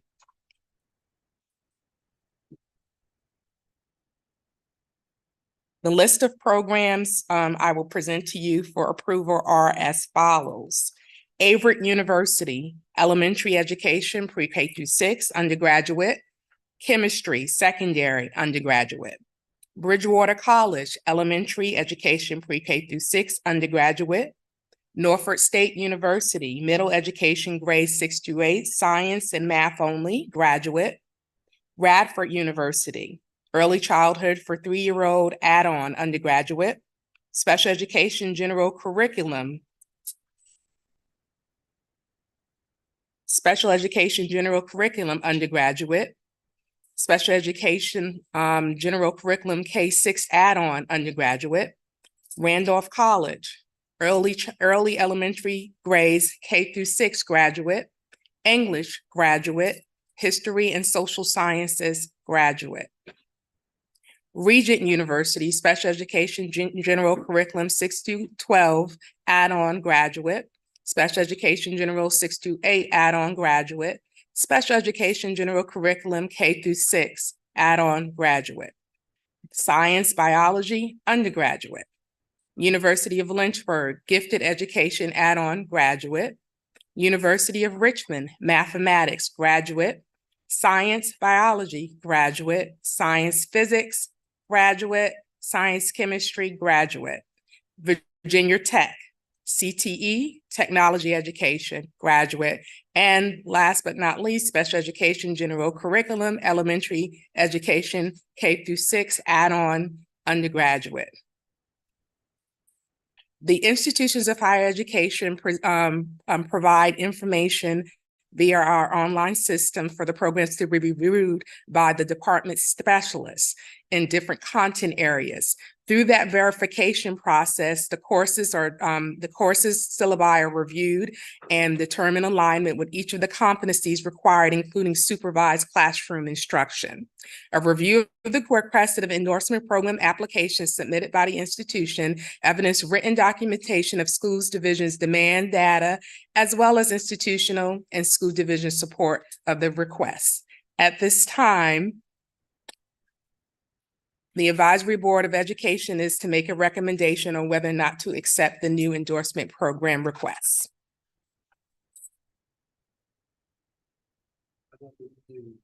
One at a time, or can we do them all? Well, being that Peggy is here, as she would, I guess, recuse herself, we can do all but Randolph, and we can do Randolph all at one time. If someone wants to make, I'm not telling you what to do, make that recommendation.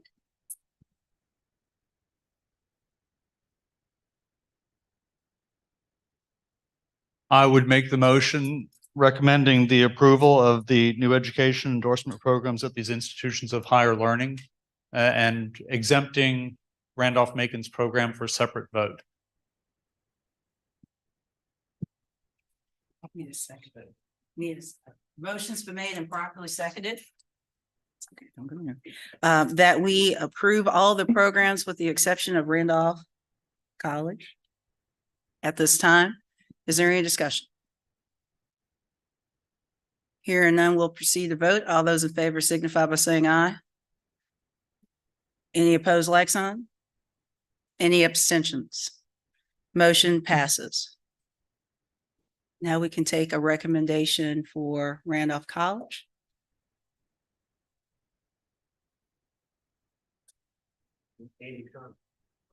Andy Cox, UVA-wise, motion to accept the new endorsement program for Randolph. Motion's made and properly seconded to accept the motion for Randolph. Is there any discussion? Hearing none, we'll proceed to vote. All those in favor signify by saying aye. Aye. Any opposed, like sign? Any abstentions? There is, for record, one abstention. Motion passes.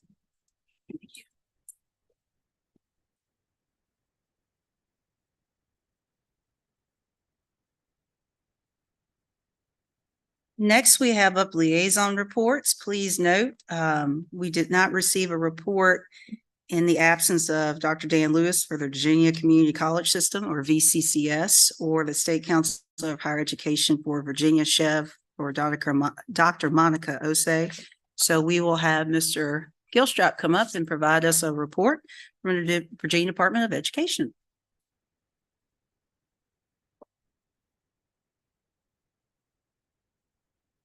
I promise in the future, I'm not going to be the primary person you hear from every time. I feel like I'm up here talking more than my share. I already mentioned many of the documents that you've been presented. Before I go to the BCLA, I don't know why I always say, I think it's because VCU is so close to where I work. Before we go into that topic, I would like to talk about just a brief update on where we are on the rollout of the new licensure system. I'm going to share a couple, just some shots from a document. Let's see.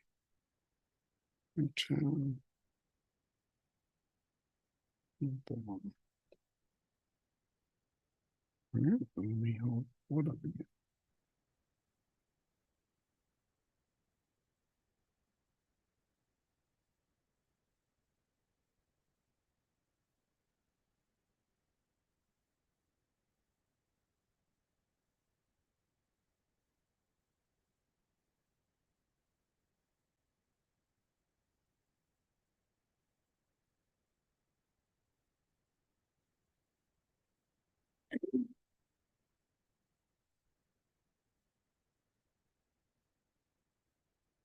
So, in a briefing and working on this rollout plan, we've just projected November 16th as our date. That is not locked in any way. It's just for an operational date. And part of the reason we chose the 16th is because, number one, I'm here right now. So today would not be the appropriate date to roll this out. And next Thursday would also be the next time the superintendent's memo would come out. It's also follows we have off today, tomorrow, just giving us a few extra days to make sure things will roll out. It could very well come after Thanksgiving, but for the purpose of this short briefing, I'm using the 16th as the date. And we also are working on some branding of the product. You'll notice that Virginia Licensure Online, that is not the official name of the product. It may be the name that we end up choosing on the actual application site. The actual name of the product is My Licensure Office Online. No, My Licensure One Online, which is not really a fun one to talk about. What the name doesn't roll off your tongue really well. They're both from Systems Automation, which is the same company we currently use, but they're most upgraded product at this time. And so if the VALO ends up becoming the name, you'll see that, but that is nothing is finalized yet. Let's see. Some draft language that would go on the website would be something along the lines of, if you're applying for initial license or a new license, please select the below option, and then there would be a button there. All other license or requests to change aspects of your license, please enter through the eGov account under and there's another button called register for an online licensure account. If you're experiencing difficulties with the new licensure system, please email, and that is our licensure inbox that is monitored by most of our licensure specialists, and put VALO issues or whatever title we end up going with, so that it'll signal that those are the issues that we need to address more expeditiously. We do anticipate there'll be some things that go wrong with any tech rollout. There's going to be something goes wrong, but that should bring it to the top of our inbox so that we can quickly assess if something's going wrong that needs to be addressed right away. The teacher licensure website has a teacher licensure tab, and that's most likely where it's going to go.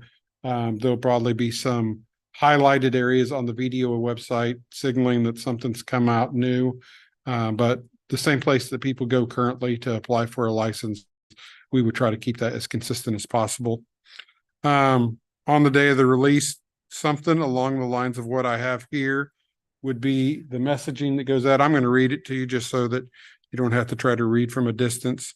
Today, video is beginning the first phase of transitioning to a new educator licensure system.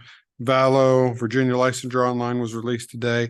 Newer initial licensure applicants can use VALO to submit documentation for their license. VALO improves the licensure process for applicants by providing an easy-to-use modern experience for the applicant and reduce confusion when interfacing with VDOE. The new system provides mobile-friendly accessibility so that users can look up status and act on their license while on the go. Over the next year, additional updates will be made to Valo to allow renewals and updates to degrees, name, as well as adding endorsements. Stakeholders will be able to easily apply, renew, or view their application status online. This will provide increased transparency and lead to greater satisfaction with online government services while putting educators to work more quickly while preserving public safety.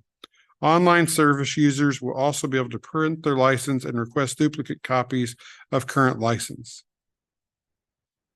Valo provides the following additional capabilities that transform the user experience of online services: a dashboard view to centralize management of license and applications, online wizard that guides applicants to the correct application type, and dynamic forms that respond to user selections. The final phase of migration, existing licensure data to Valo will continue for several months. By the end of this migration, all of VDOE's existing online processes will be revitalized in the Valo environment, and eGov will be retired, which I celebrate that. Until this process is completed, only new or initial licenses will be processed through the new system. All of their license processes will be as they are currently entered. That would be the messaging, and probably a more abbreviated version initially, but that will be available probably somewhere within the context of the teacher licensure page or something very similar to this. Does anyone have any questions about how that looks or how that would be rolled out, or comments? Is there any other public marketing that's going to happen? Absolutely. There'll be public marketing through superintendent's web memo. Thank you. Memo, as well as highlighted buttons. And then I haven't got to that part. Let me actually roll down, because that would probably be easier than me trying to do it off the cuff. All the HR directors that we have in all of our shared lists of all the HR directors with our licensure specialists. They're updating their list so that I can send out a blast to all HR directors. John L. will be working with me to notify all EPPs, and there'll also be press release from the comms office at VDOE.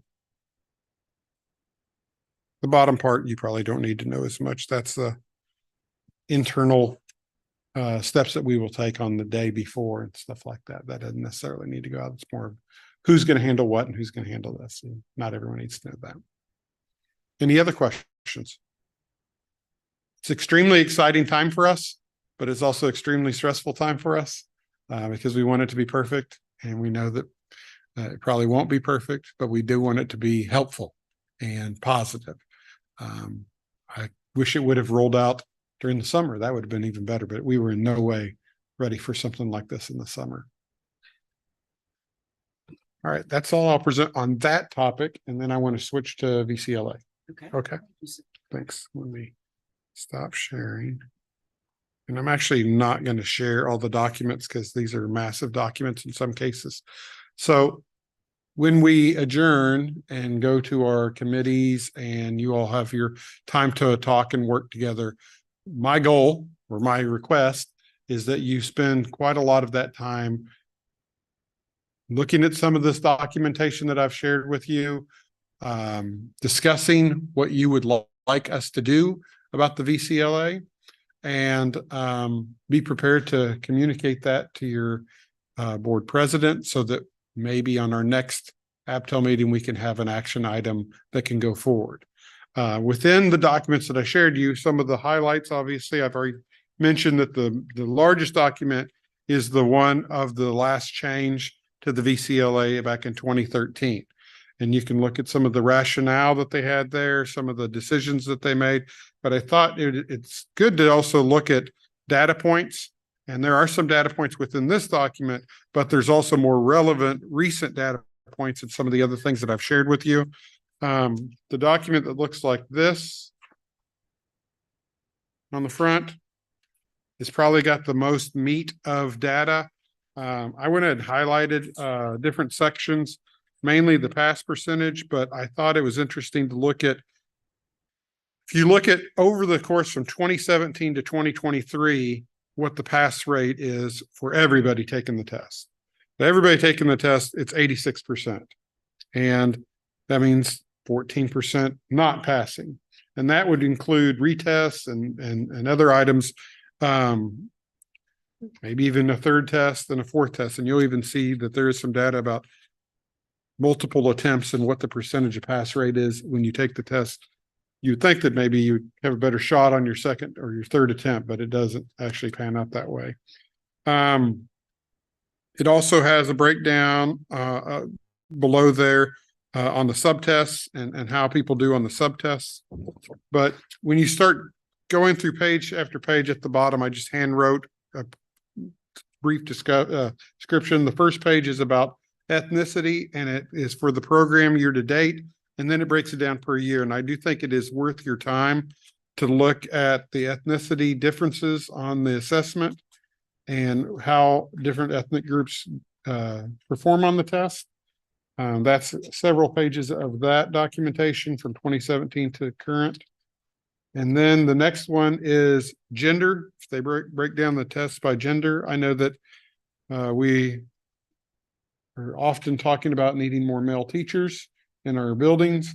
I know as a building principal prior to this, that was one of my goals, is to try to bring more male role models into the lives of my students, because my teaching staffs were not very matching that of the student population. So I wanted to try to change that. And you can see how this assessment, how it addresses that issue.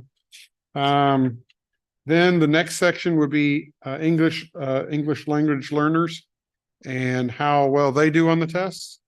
For those that say, no, they're not English language learner, and those that say they are. That's just one page there. And then you can also look at, and I think this is relevant for what we were talking about with the Grow Your Own. It's broken down by academic levels. So when we're talking about people that have their associate's degree that are going through a Grow Your Own program to get their bachelor's degree and their teacher license, you can look at, how the different levels of education perform on the assessment. That's several pages of that. The next one is by occupation. So when we're talking about paraprofessionals, we can also see how they traditionally do on the assessment. Next section is by teaching experience. So you've got a teacher that has been doing this for several years, or a brand new teacher, and how well they do on the assessment. I think that's relevant information for you. Based per attempt. And that was what I was referring to just a little bit ago, and it even by subtest. And then multiple attempts per ethnic group. Multiple attempts for ELL, and best attempt for ELL. And then the last page on that one is some of the objective information. Before I move off of that document, is there anything that you'd like to share, since you provided the information for me? Maybe something I missed? Just Hand her the microphone, will you?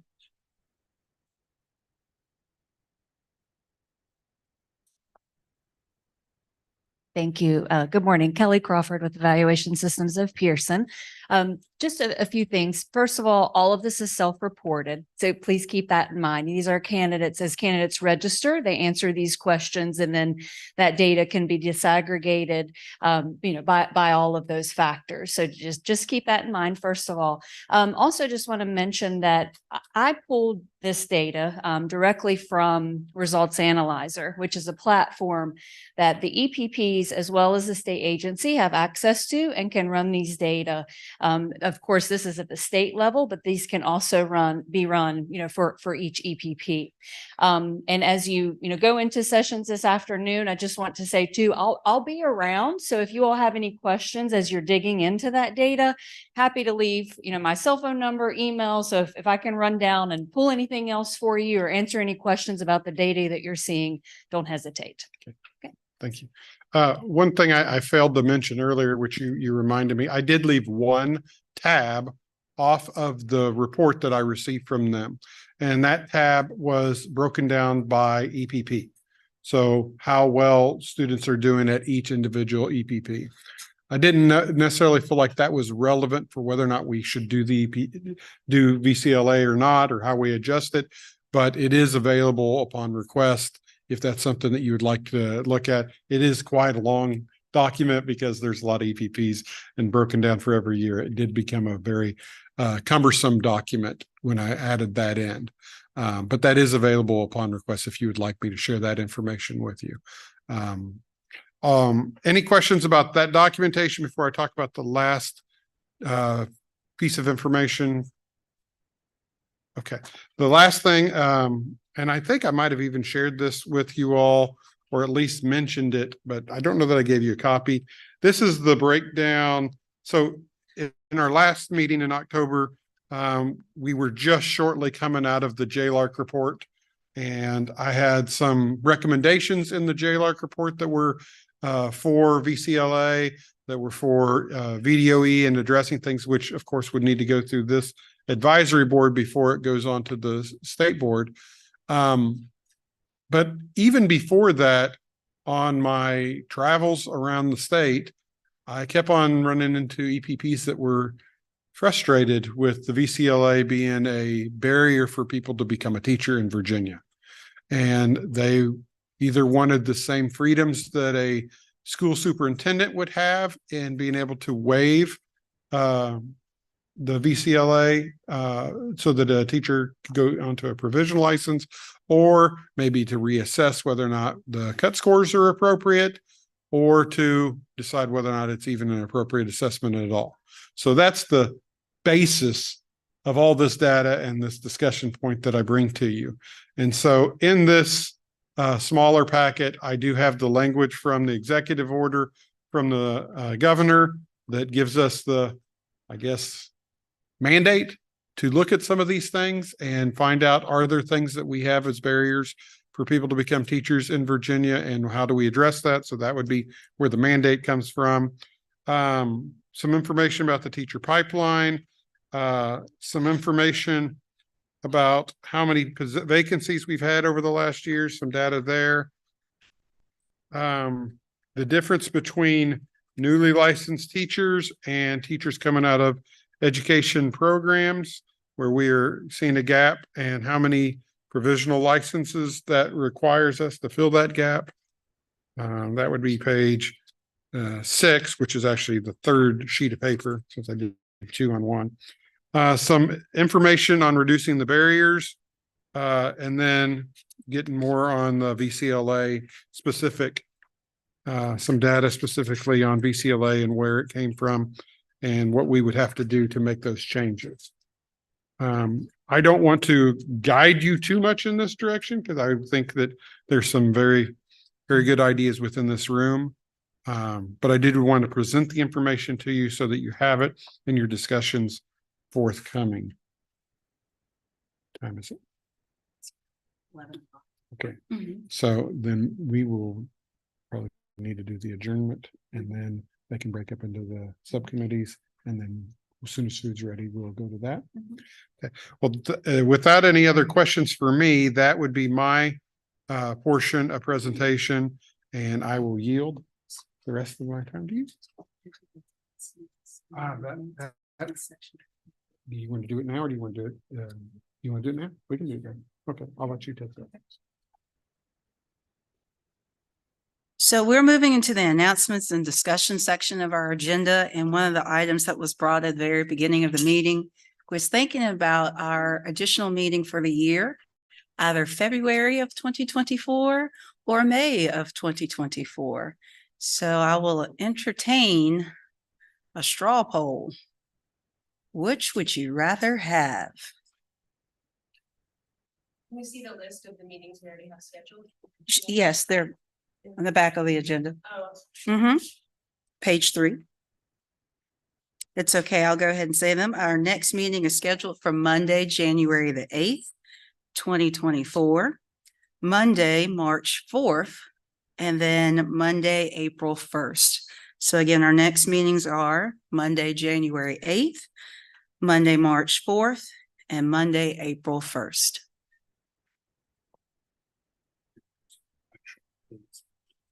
Very good. So dates that are recommended at this time are Monday, February the 12th, or Monday, May the 6th. So again, Monday, February the 12th, or Monday, May the 6th. February. Okay, As a classroom teacher who has SOLs, I prefer February. okay. Yes, sir. Question. As far as what we may be covering in that meeting, this additional meeting, and any actions that may come out of it, would that influence, would when we do that, have any impact on what will be moving forward to BDOE?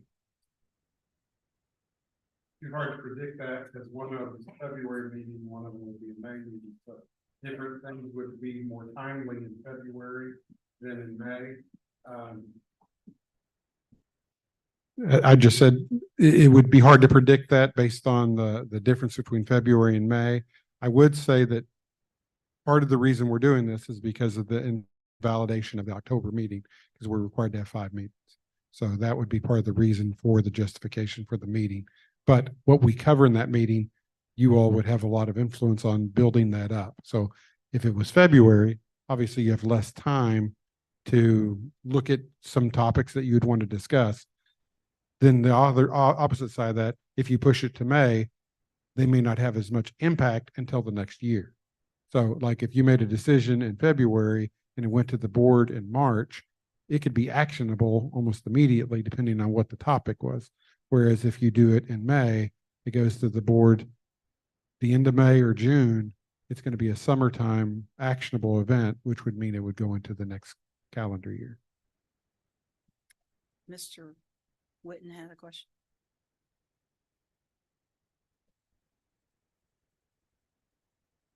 Either date is fine with me. I'm just thinking in May, the General Assembly would be over. Would there be things that we would have to handle that came through that session in May? Whereas in February, we wouldn't have that opportunity. Okay, and then Dr. Moffat had a question.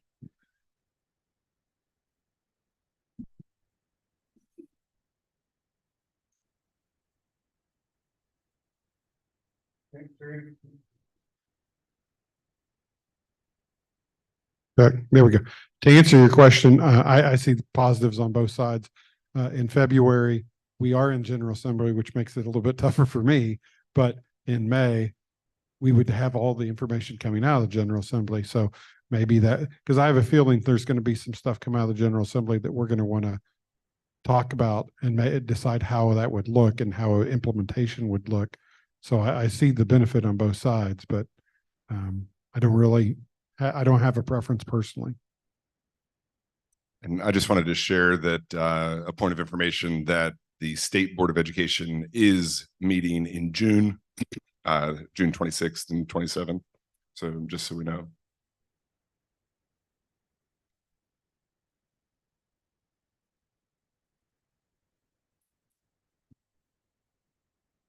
Any other questions?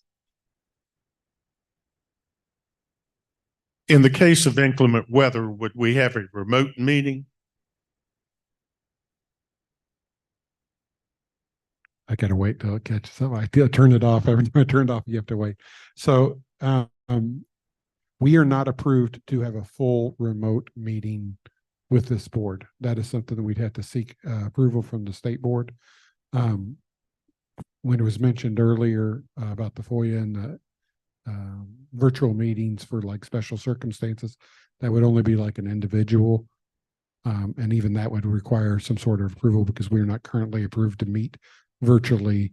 Coming out of the pandemic, they changed that to where they wanted the meetings in person. But we could request it, but we'd have to get approval for it. So. Mm-hmm.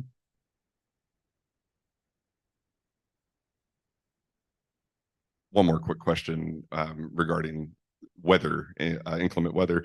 If those of us that live a distance from Richmond are unable to make it because of weather, is there a set number for quorum or anything? Do we know? Yes, there would be a quorum number. Hopefully we would meet that number. But if the inclement weather prevents that, I mean, I'm sure that's happened in the past. That's probably not a unique situation. It just, this winter is actually predicted to be pretty rough. So I would say there's a good likelihood that we would have some weather issues, at least for some of the people in this room, because some of the people in this room drive from the far west of the state. So.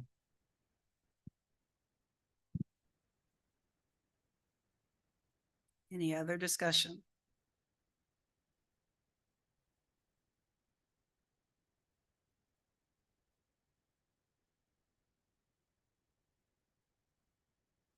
Thinking of all of these pluses and minuses, but especially the impact of inclement weather, would it be viable to make a motion for a meeting in February, and should inclement weather cancel that, then we would have the fallback in May date already established?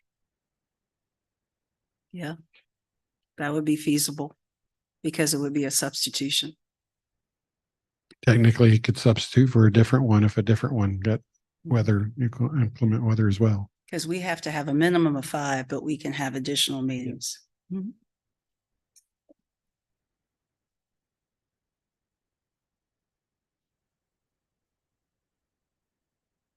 Any other discussion? I'll gladly entertain a recommendation.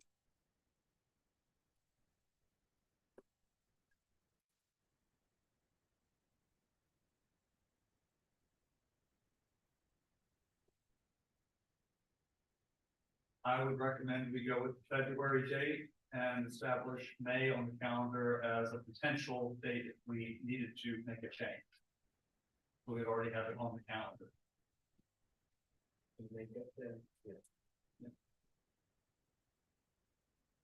Good. Would you like to make that an official motion? Yes. Okay, motion's been made. Is there a second? Motion's been made and properly seconded that we adopt Monday, February 12th as our next meeting date to be added to the calendar, with Monday, May 6th as a makeup meeting date, should there be any form of inclement weather and any other of those dates do not work. Is there any further discussion? Yes, sir.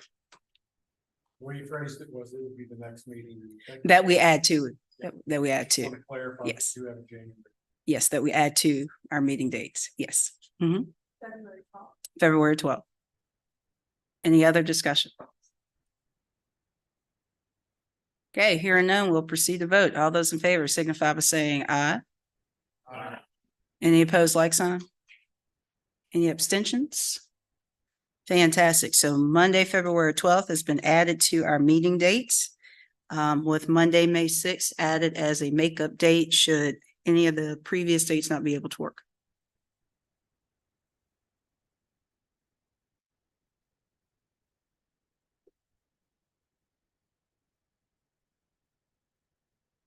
Shelby. Mhm. Are there any other pieces of announcements or discussions to be brought at this time?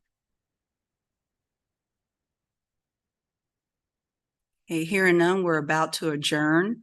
With that being said, we will go into our standing committee meetings. I will ask that Dr. Eric Moffa wave at everybody. So those that would like to be upon the licensure committee will be meeting back here with Dr. Moffa. And then for teacher education committee, please note Dr. Peggy Schimler is the chair of the committee. You'll be meeting on this end of the room. So again, if you want to go licensure committee, Dr. Moffa. If you want to go teacher education committee, Dr. Schimler. Yes, ma'am.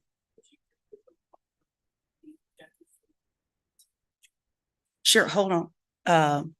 Can you take, yeah. My question was, would you briefly go over the objectives for each committee for new members of the board? Sure, if you could go ahead and hand that to Dr. Moffa.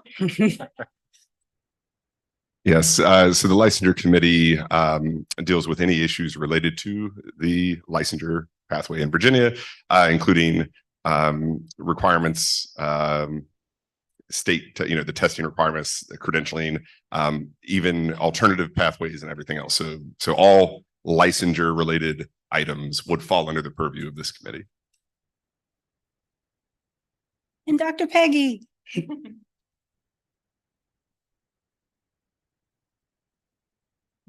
So the Teacher Education Committee deals with like program approvals, anything that relates to the EPPs. We found last year that many of the things that we talked about and reviewed were similar across committees. So sometimes we did meet together. Thank you. Any other questions? Any further discussion? Hearing none, we'll entertain a motion to adjourn. Motion to adjourn. Second. Motion's been made and properly seconded. I don't think it's debatable at this point. I see hungry faces. So all those in favor signify by saying aye. Any opposed? No, there are no abstentions. Motion is accepted. Meeting is adjourned.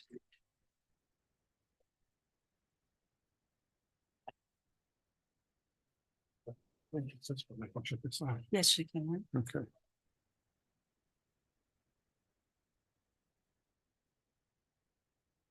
I think you have to actually, Right. I think you have to, I have to end it. yeah. I'm not a host anymore. So I can stop recording. Yep.